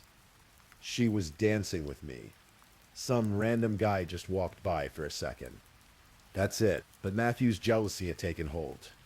Kelly later recalled him saying something strange. "I want to protect my queen and my kingdom." The words sounded almost theatrical, like a line from a movie, but the intensity behind them was real and frightening. The evening was ruined. Kay and Matthew's earlier joy evaporated into tension. They left the bar around 11:30 at night, driving home in uncomfortable silence. In the car, Kay called Kelly and put her on speakerphone, hoping her friend could corroborate the truth, that nothing inappropriate had happened, that Matthew's accusations were unfounded. Kelly confirmed it all again, but Matthew remained unconvinced. They arrived home at the house on Keteridge Drive sometime before midnight. Kay sent Kelly a final text message, thanking her for a good evening and apologizing for how it had ended. It would be the last message Kay ever sent. What happened inside that house over the next hour can only be reconstructed from evidence. Blood spatter, broken doors, a missing knife, and the terrible silence that followed. Investigators believe the argument continued when Kay and Matthew entered the home. Matthew's accusations persisted. His rage grew. At some point, Kay became frightened enough to lock herself in the bedroom. The bedroom door showed signs of forced entry. Matthew had kicked it in. Kay ran to the bathroom. She locked that door too. But Matthew kicked it in as well. Kay must have realized in those terrifying moments that she was in genuine danger. She opened the bathroom window and climbed out, fleeing barefoot into the night. She ran through her own backyard between houses, trying to reach safety, trying to reach neighbors who might help. But Matthew followed her. He had taken a knife from the butcher block in the kitchen, a 3-inch paring knife. It would later be missing from the set, never recovered. In the darkness between Kay's home and her neighbor's property, Matthew caught up to her. What followed was brutal and swift. Matthew attacked Kay with the knife, stabbing her repeatedly. She tried to defend herself. Forensic evidence would later show defensive wounds on her hands. But she couldn't fight off a man armed with a blade. Matthew stabbed her in the neck, in the shoulder, in the back. He cut her throat deeply, severing her carotid artery and jugular vein. The wound was so deep that the medical examiner would later testify that it appeared Matthew had attempted to decapitate her. Kay collapsed face down on the ground in her neighbor's yard. With every beat of her heart, she bled. Within minutes, she was dying. Around 12:30 in the morning, neighbors heard something, a thump followed by strange sounds. One neighbor described it as hearing someone gasping, struggling to breathe. Another heard what sounded like crying. Jonathan and Ruth Figgins, who lived next door, rushed outside. In the darkness, lit only by their flashlight and porch lights, they found Kay lying on the ground. Blood pooled around her. She was trying to breathe, but the sounds she made were terrible, wet, labored, desperate. Ruth immediately called 911. Her panicked voice would later be played for the jury. "There's a woman in our yard. She's hurt. There's so much blood. Please hurry." Another neighbor, Douglas Hicks, came outside as well. He tried to help, tried to comfort Kay, but it was clear she was gravely injured. He would later testify that he could hear her gasping for air, that he knew she was dying. Hillsborough County Sheriff's deputies arrived within minutes, but it was too late. Kay Baker was pronounced dead at the scene. She was 43 years old. Deputies immediately searched the area. Inside Kay's home, they found a house of horrors, blood trails, kicked-in doors, signs of a violent struggle. One knife was conspicuously missing from the butcher block in the kitchen. Outside, they discovered something else. A blood trail leading away from Kay's body, through the yard, into thick brush and an overgrown line of trees. Someone else was out there. Deputy Brian Polito and his canine partner Champ, a bloodhound specially trained for tracking, were called to the scene. Polito collected a scent article from a leaf with a drop of blood on it. He presented it to Champ and gave the command to track. Champ immediately picked up the scent and began following the trail. Through yards, into the woods, deeper into the darkness. Polito followed, his flashlight cutting through the shadows, his body cam recording everything. After several minutes of tracking, Champ alerted. They'd found something. It was there, lying flat on the ground among the trees, concealed in the undergrowth, was Matthew Terry. He was wearing only a blood-soaked t-shirt and underwear. His hands, arms, and chest were covered in blood. He has blood. He had lacerations on his fingers and hands, likely from gripping the blade, and he had 2 small symmetrical puncture wounds on either side of his neck. Those neck wounds would become a point of contention. Matthew's defense would later claim they proved he'd been attacked by an intruder, that some phantom killer had murdered Kay and then turned on Matthew. But investigators saw something different. The wounds were too clean, too symmetrical, too superficial. They appeared to be self-inflicted. A half-hearted suicide attempt after Matthew realized what he'd done. Deputies ordered Matthew to show his hands. He was arrested immediately and charged with first-degree murder. At the scene, Matthew refused to make any statements without legal representation. He was taken to a hospital to have his wounds treated, then to jail. The sun rose over Lithia that morning, On a community in shock, Kay Baker, beloved teacher, devoted mother, cherished friend, was dead, and the man she trusted, the man she'd allowed into her home and her life, had killed her. In the days following Kay's murder, investigators worked to build their case against Matthew Terry. The physical evidence was damning. Kay's blood was found throughout the house and in the yard. The blood trail led directly to where Matthew was found. DNA testing confirmed that the blood on Matthew's body, clothing, and hands belonged to Kay. The missing knife was never found. Investigators searched the area extensively, including storm drains and surrounding properties. But Matthew had apparently hidden or disposed of it well enough that it remained lost. Forensic analysis of the crime scene revealed the sequence of events. The forced entry into the bedroom, the kicked-in bathroom door, Kay's escape through the window, the chase through the yards, and finally the brutal attack. Medical examiner testimony would later reveal the extent of Kay's injuries. She had sustained multiple stab wounds and incised wounds, 22 in total. Her neck wound was catastrophic, nearly decapitating her. The medical examiner confirmed she'd died from blood loss due to the severed arteries and veins in her neck. Perhaps most compelling was the testimony from witnesses at the Landing Bar and Grill. Security footage showed the entire evening Kay and Matthew arriving in good spirits. Kay dancing with her friend Kelly, the brief moment when the stranger in the white shirt passed by, and Matthew's reaction when he emerged from the bathroom. Kelly Andrews would testify about the accusations Matthew made, about his jealous rage, about the phone call in the car where Kay tried to prove her innocence. And investigators found something else too, something that would prove crucial to understanding who Matthew Terry really was. They discovered his criminal history in Michigan, the attack on Michelle Rogers, the stabbing, the attempted murder charge that was pleaded down, the 3 years in prison. When prosecutors learned about Michelle Rogers, they knew they had to speak with her. They needed to understand if there was a pattern, if Kay's murder was an isolated incident or the tragic repetition of previous violence. Michelle agreed to testify.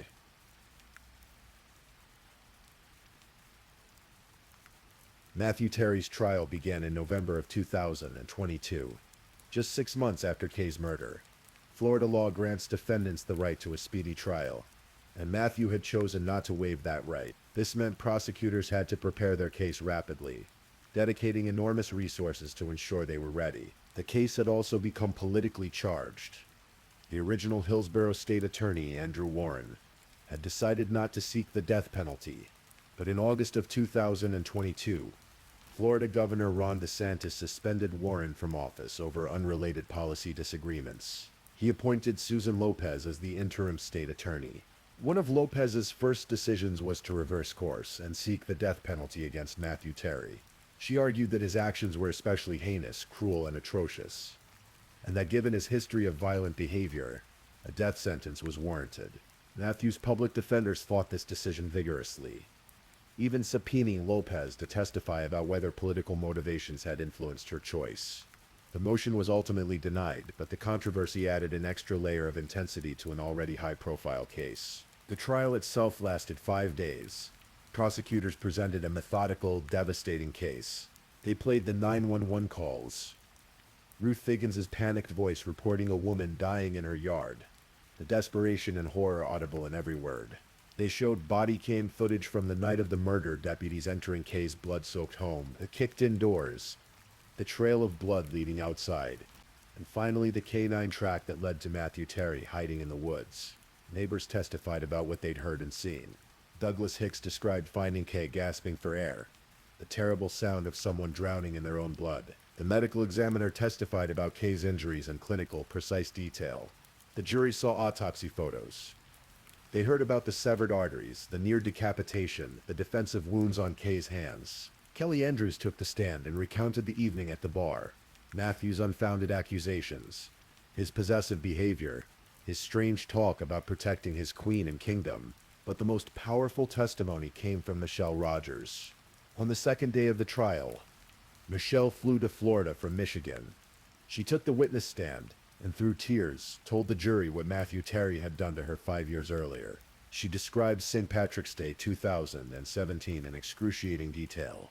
The bar hopping, Matthew's increasing intoxication, the attack in their home, the stabbing, the bite marks, lying in the snow, convinced she was going to die. I remember thinking, if you don't get this knife from him, he's going to kill you, Michelle testified. The parallels were unmistakable. Both attacks involved alcohol. Both involved jealousy. Both involved kitchen knives. Both involved neck stabbings. Both occurred after the women tried to escape. The only difference was that Michelle had survived. Matthew's defense attorneys tried to offer an alternative theory. They suggested that a phantom home intruder had attacked Kay and then stabbed Matthew when he tried to chase the intruder down. They pointed to the wounds on Matthew's neck as proof of this theory. They questioned why only 10 of the 50 blood samples had been tested for DNA. They noted the absence of the murder weapon. They tried to create reasonable doubt. But in closing arguments, prosecutor Justin Diaz dismantled this theory piece by piece. Do not believe in the phantom killer, he told the jury. One person has Kay Baker's blood on his hands, both literally and figuratively. Matthew Terry killed Kay Baker. He ran from the scene. Those wounds on his neck, they're self-inflicted. He tried to end his own life after he realized what he'd done. Matthew Terry had initially expressed a desire to testify in his own defense. Multiple times he told the judge he wanted to take the stand, but ultimately, following his attorney's advice, he chose not to. On November 15th, 2022, after deliberating for just over 1 hour, the jury returned with a verdict: guilty of first-degree murder. Matthew showed little emotion as the verdict was read. Kay's family and friends in the courtroom wept. The trial now moved to the penalty phase, where the same jury would decide whether Matthew Terry should be sentenced to death or life in prison without the possibility of parole. During this phase, both sides presented evidence about Matthew's character and Kay's life. Prosecutors highlighted Matthew's previous conviction, his pattern of violence against women, and the brutal nature of Kay's murder. They argued that he was a danger to society who would kill again if given the chance. The defense presented testimony about Matthew's upbringing in Michigan. His family described him as a shy but curious child who loved fishing and the outdoors. They painted a picture of a man who had made terrible choices but who had once been someone's son, someone's brother, but it was Kay's family and friends who delivered the most powerful testimony. Kay's stepmother, Christine MP, addressed Matthew directly from the witness stand. What words did Kay say that night to justify you killing her? She asked, her voice breaking. How bad could those words be? Did she say her dad was right? That Michelle was right? Was that what got her a death sentence? She continued. It is very unsettling as a parent to fear for your daughter because of the partner they've chosen. I feared for Kay's life. Her dad feared for Kay's life. And I don't understand why she did not. Then she looked directly at Matthew and said, I hope you fear for your life. Kay's older sister, Carrie Rebold, spoke about the void Kay's death had left in their family. She struggled to convey the totality of who Kay had been: vibrant, feisty, warm, strong, stubborn. Near the end of her statement, she delivered a sentence that drew sobs from everyone in the courtroom. She paused after each word, letting them land with full weight. I miss my sister. Kelly Andrews, Kay's friend who had been the last person to speak with her, testified about how unfair Kay's death was. She had so much life left to live, Kelly said. So many students left to teach, so many people left to help. After hearing all the testimony, the jury deliberated for about an hour. They recommended life in prison without the possibility of parole. The decision not to recommend death was perhaps influenced by Kay's own family. Her parents had told prosecutors they wanted Matthew locked up for the rest of his life. But they wanted it done quickly, without the endless appeals that accompany death penalty cases. They wanted justice, not prolonged suffering. Judge Christopher Sabella had no choice but to follow the jury's recommendation. He sentenced Matthew Terry to life in prison without the possibility of parole. Before imposing the sentence, Judge Sabella addressed Matthew directly. I don't know what happened in Michigan, as far as the trial and the sentence, but based on what I heard, I believe you should have been in prison in Michigan, and that Miss Baker should still be alive. This is Florida, and you're going to prison for the rest of your life. Matthew Terry, now 48 years old, was taken from the courtroom in handcuffs. He would spend the rest of his life in a Florida state prison.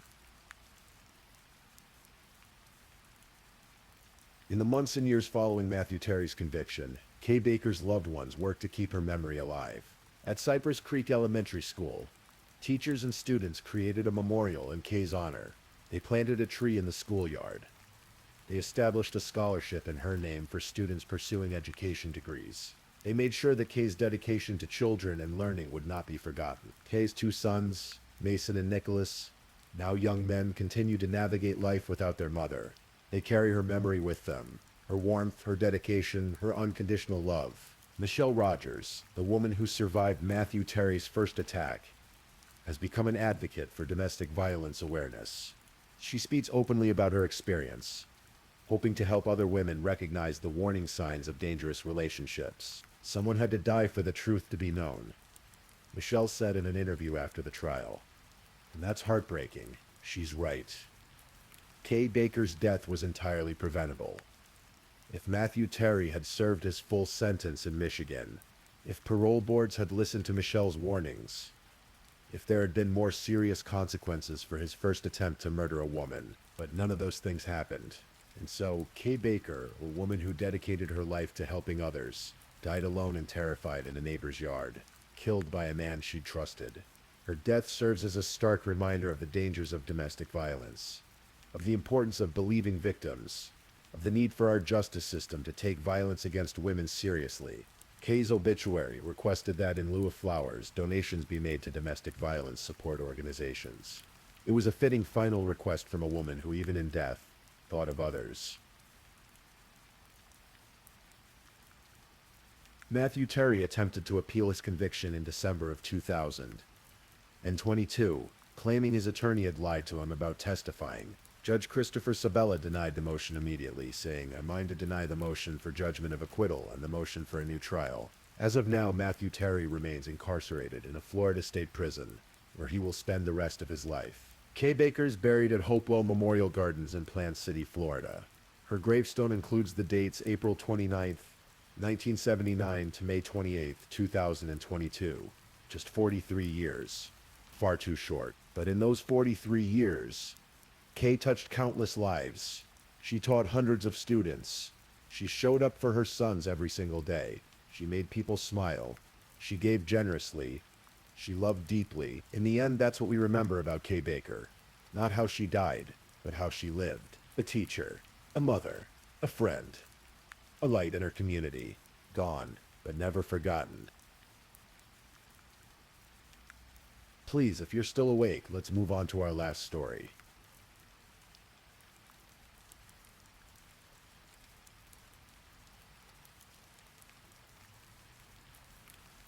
Story 5. Tonight we're going to tell a story that unfolds slowly, quietly, like the turning of pages in an old book. This is a story about a young woman whose life appeared perfect from the outside, but behind the carefully curated images, something darker was taking shape. Our story begins not in Texas, where it will end, but in a small town in northwestern Pennsylvania. A town called Youngsville, where the winters are cold and the summers are green, and where people know their neighbors by name. It was here, in Warren, Pennsylvania, on a February day in 1994, that a baby girl was born to Michael and Stacy Robineau. They named her Alexis Lee. From the beginning, Alexis, or Lexi as her family called her, was bright. Not just bright in the way parents see their own children, but genuinely, measurably intelligent. She grew up in Youngsville with her two younger sisters, Toby and Riley. The Robineau home was filled with the ordinary chaos of three daughters, but Alexis seemed to navigate it all with grace. Her mother, Stacy, was a teacher. She understood learning, understood potential, and she saw both in her eldest daughter. By the time Alexis reached high school, she had become the kind of student teachers remember years later. She was curious about everything: science, health, the mysteries of how the body works. She graduated from Youngsville High School in 2012 as class historian summa cum laude. Her grade point average kept her in the top 2% of all University of Pittsburgh students throughout her entire college career. And think about that for a moment. The top 2%, not just good, but exceptional. She chose the University of Pittsburgh at Bradford, a small campus nestled in the Allegheny Mountains. There she studied biology with minors in nutrition and psychology. The human body fascinated her, how it worked, how to keep it healthy, how nutrition affected everything from mood to energy. She graduated in 2016 with her degree. and the world seemed to open before her. But something happened during what she called her gap year, something that shifted her path. She had planned to study medicine, to become a doctor perhaps, but life took her in a different direction. She discovered the world of wellness, of beauty, of helping people feel good about themselves in a different way. She began working with a company called Monat, a multi-level marketing organization that sold hair care, skin care, and wellness products. And Alexis, with her bright smile and genuine enthusiasm, was good at it. Very good. She rose through the ranks to become an executive director, a mentor to others in the company. She traveled for work, met people from all over the country, and slowly, steadily, she built something of her own. Somewhere along the way, Alexis discovered Instagram. This was the mid-2010s, when Instagram was transforming from a simple photo-sharing app into something more, a place where people could craft entire personas, build businesses, create lives that looked effortlessly perfect. And Alexis was good at this too. She understood instinctively what people wanted to see. Bright colors, beautiful locations, wellness and self-care, and products that promised to make you feel better, look better, be better. She posted about her travels, crisp photos of Mexico, of Texas landscapes, of herself smiling in the sunlight. She posted about skincare routines, about health, about positivity. Her following grew. Thousands of people, then tens of thousands, watching her life unfold in carefully filtered squares. To them, Alexis Sharkey was living the dream. She was young, beautiful, successful, always traveling somewhere new, always glowing with health and happiness. But Instagram, as we all know now, shows only what we choose to show, and Alexis was choosing very carefully. The details of how they met are not entirely clear, but we know it happened in Texas. Alexis had moved there, drawn perhaps by the warm weather, the opportunities, the chance to expand her business. She had lived for a time in Midland, Odessa, in West Texas, where the landscape stretches flat and endless and the oil industry dominates everything. Tom Sharkey worked in the oil fields. He was 49 years old when they met, more than 20 years older than Alexis. He had been married before. He had children, including a son named Wyatt, who served in the Navy. Tom was a large man, muscular, over 6 feet tall, with tattoos decorating his arms. Some people said he looked like the actor and wrestler Dave Bautista. Friends later said they thought Alexis and Tom met at a bar where she was working. Their paths crossed, and something began between them. What exactly drew them together, we can only imagine. Perhaps Tom seemed strong, protective, experienced. Perhaps Alexis saw someone who could be a partner in building the life she wanted. Perhaps in the beginning it felt like love. They dated. They traveled together. In 2019, they moved to Grand Junction, Colorado for about 4 months. Friends said Alexis loved it there. The mountains, the adventures, the time with friends.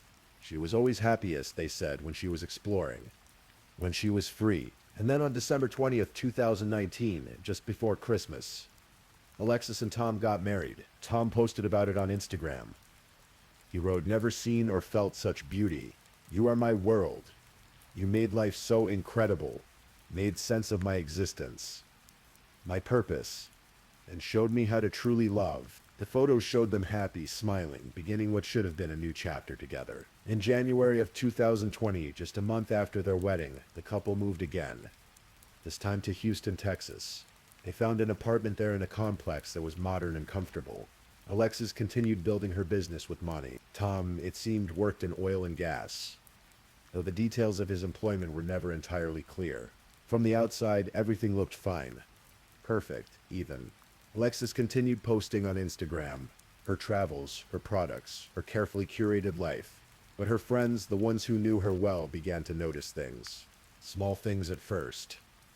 The way she was more quiet sometimes. The way she seemed distracted. And then as 2020 wore on and the world itself seemed to be falling apart with the pandemic, something in Alexis began to crack. It was October of 2020 when Alexis took a trip with some friends. They went to Marfa, Texas, a small, strange, artistic town in the West Texas desert, famous for its mysterious lights and its galleries and its stark, beautiful landscape.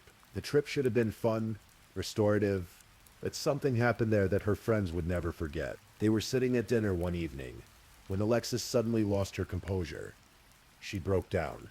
Her friends walked her back to their hotel room, and that's when she confided in them. She was afraid, she told them. She was worried about her safety. She was petrified. One friend would later tell reporters, "This girl was scared for her life," but when asked who Alexis was afraid of, her friends stayed silent.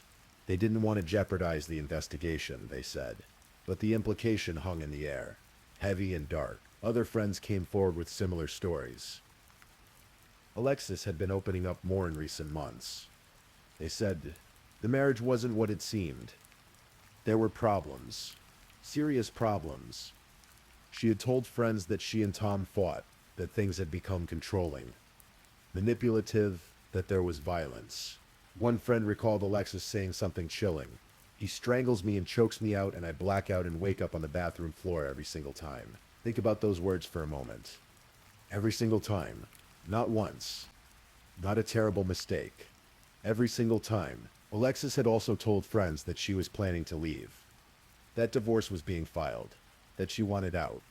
But she was still living in the same apartment with Tom. Still trapped in the day-to-day reality of a relationship that had become dangerous. And Tom, according to what police would later say, knew the marriage was ending. He knew Alexis wanted to leave him. And as November approached, the tension must have been unbearable.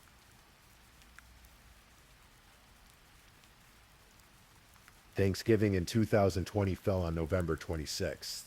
For many Americans, it was a strange holiday. The pandemic was still raging and families were cautioned not to gather. But Alexis spent Thanksgiving with friends.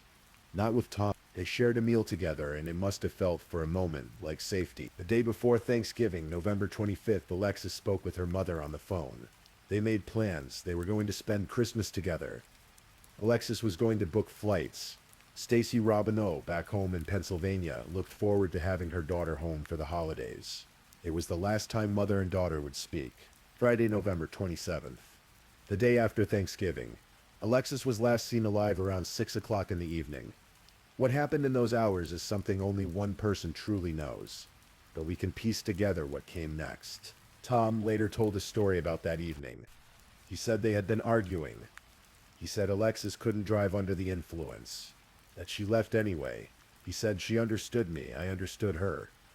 We didn't fight when she left, but friends said Alexis was usually inseparable from her phone.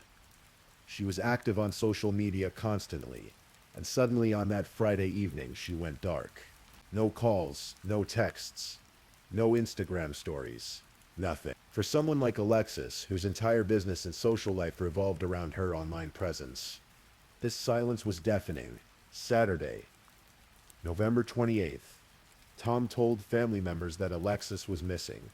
He posted on Instagram, thanking followers for their help in finding her. He said he was receiving death threats from people who accused him of being involved. He defended himself online, saying people should be ashamed of themselves for pointing fingers. But he didn't call the police himself. It was her mother and her friends who raised the alarm, who knew something was terribly wrong. And then around 8:30 that Saturday morning, a city worker made a discovery that would shock the nation. The location was the 1000 block of Red Haw Lane in West Houston, in an area called the Energy Corridor. It's near Interstate 10 and Eldridge Parkway, not far from where Alexis and Tom lived, but far enough that she couldn't have walked there easily. The city worker saw something in the bushes by the side of the road. As he approached, the shape resolved into something terrible. It was a body, a woman. She was nude, lying there as if she had been left, discarded. The police were called. The medical examiner arrived. And later that day, Tom Sharkey went to the Harris County Medical Examiner's office to identify his wife's body. For weeks, the cause of death was unclear. The medical examiner worked slowly, carefully. They needed to rule things out, to be certain. 7 weeks passed, and for 7 weeks, Houston held its breath. The story had gone national. A beautiful young influencer, found dead and naked by the side of the road. The mystery of what happened to her consumed social media. And then on January 19th, 2021, the medical examiner released their findings. Alexis Lee Robineau Sharkey had died by strangulation. Her death was ruled a homicide. Someone had killed her with their hands around her throat, squeezing until she could no longer breathe, until her brain was deprived of oxygen. until her heart stopped beating. There was no trauma to the rest of her body. No signs that she had walked to where she was found. No attempt had been made to conceal her. She had been strangled, and then she had been dumped like trash on a Houston street. After the medical examiner's announcement, the Houston Police Department investigation intensified. They interviewed friends. They talked to family. They collected evidence.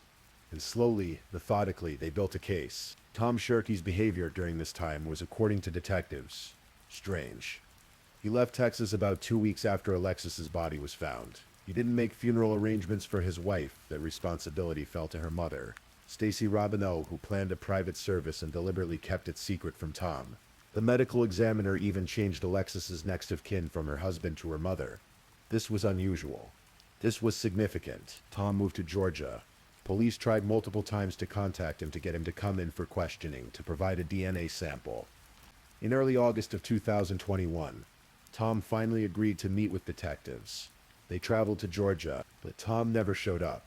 He later gave what detectives called a very bizarre story about why he had disappeared. Shortly after that, he relocated again, this time to Florida, to Fort Myers, where he was staying with his daughter and her partner. Throughout this time, Tom maintained his innocence online. He posted memories of Alexis on Facebook. He called her the most amazing woman. He said people didn't understand. He said their marriage had been good, that he had been the one supporting her, building her back up when she was stressed. But detectives were building a different picture. They documented a history of domestic violence in the relationship. They confirmed that Alexis had been talking about divorce. They established that Tom was evasive, untruthful, trying to throw them off by suggesting other possible suspects. And most importantly, they determined something crucial. Tom Sharkey was the only person who had the means, motive, and opportunity to have killed Alexis. The means. He had physical access to her. He was strong enough to strangle her. The motive. The marriage was ending. She was leaving him.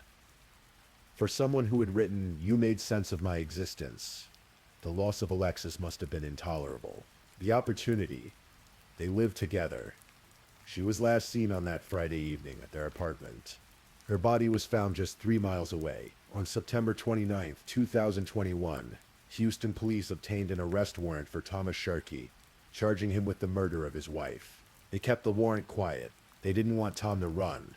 They didn't want to tip him off. They wanted to give Alexis's parents time to understand the evidence before it became public. And on October 5th, they learned that Tom was in Fort Myers, Florida. It was late on the night of October 5th, 2021, when U.S. Marshals lounged the exact location where Tom Sharkey was staying. They prepared to serve the arrest warrant. They would take him into custody quietly, transport him back to Texas, formally charge him with murder in Harris County. But Tom had no idea they were coming. On October 6th, at approximately 1 o'clock in the morning, the marshals approached the house. They knocked and announced themselves, and somewhere inside, Tom Sharkey made a choice. He ran upstairs, and there, in that upstairs room, he pulled out a gun and shot himself in the head. By the time the marshals entered the house, Tom was dead.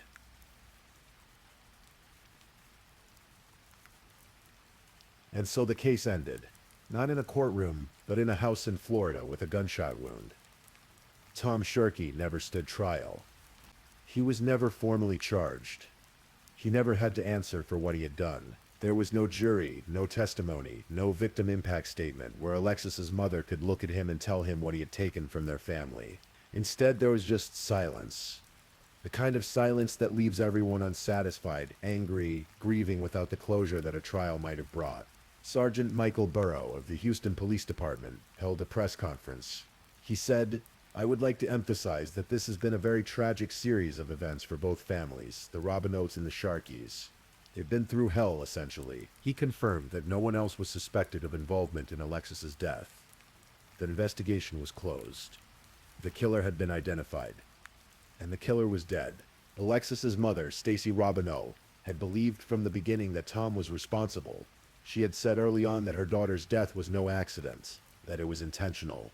And in the end, the police agreed with her, but she never got to see him face justice. On what would have been Alexis's 27th birthday, January 24th, 2021, Stacy wrote on Facebook, "We are still reeling from the realization that you are no longer on this earth, and we are simply crushed. Today, and every day, it is fitting to celebrate and remember your beautiful soul, spirit, and life.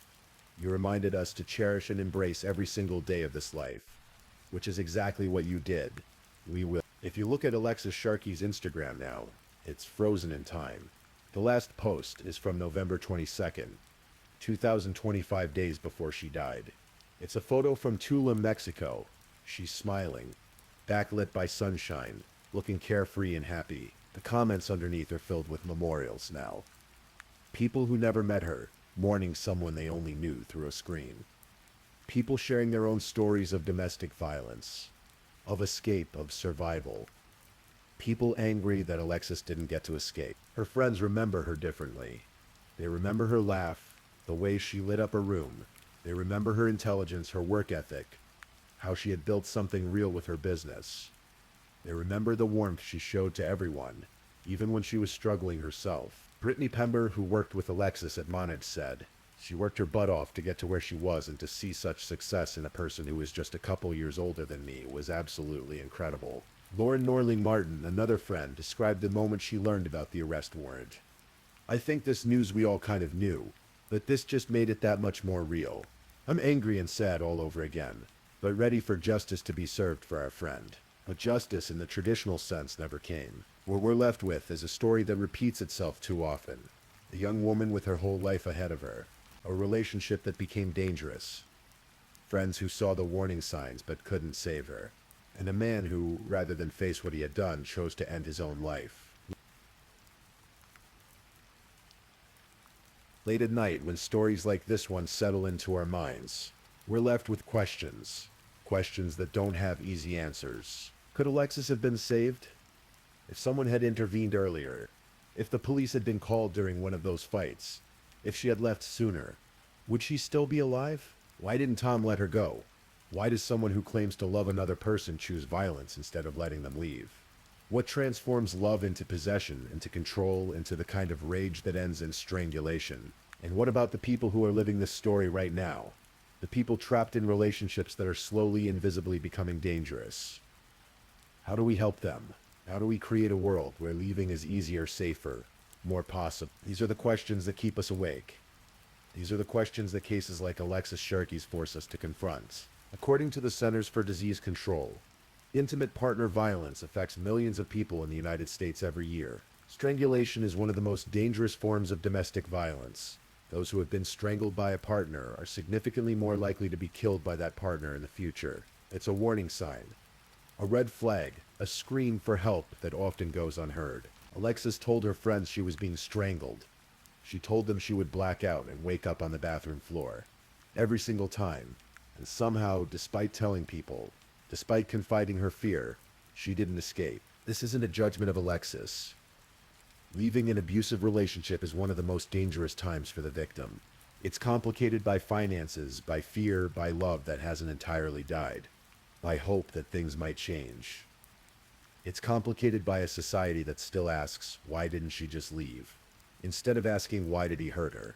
Alexis Sharkey tried to leave. She was planning to leave. She talked about divorce, and it may have been that decision to leave that ultimately led to her death. And so we come to the end of this story. Not a satisfying end, perhaps. Not the kind of ending where justice is served in a courtroom and a family can breathe easier knowing their loved one's killer is behind bars.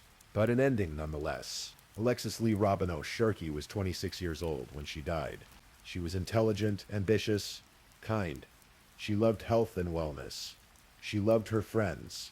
She loved her family. She worked hard and built something she was proud of. She had plans for Christmas with her mother. She had a whole life ahead of her. And all of that was taken from her on a November night in 2020 by someone who had promised to love her.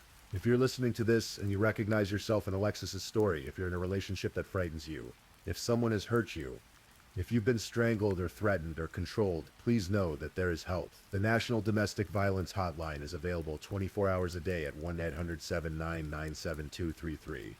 You can also text START to 88788. You deserve to be safe. You deserve to be free. And if you knew someone like Alexis, if you have a friend who might be in danger, trust your instincts. Sometimes the act of reaching out, of saying I'm worried about you, can make all the difference. Rest now. Let this story settle. Let yourself feel whatever you need to feel. Sadness, anger, frustration at a system that didn't protect her. At a man who couldn't let her go, at a life cut short. And perhaps in the morning, carry forward the memory of Alexis Sharkey. Not as a victim frozen in tragedy, but as a person who mattered, who was remembered, who deserved so much more than what she got. Sleep well, and hold tight to the people you love. Thank you for listening to tonight's true crime story. Rest peacefully knowing that another story awaits you next time, ready to accompany you on another journey toward restorative sleep. But if you're still awake, don't forget to like and subscribe so you don't miss our next true crime stories. And until next time, stay safe and take care. Good night.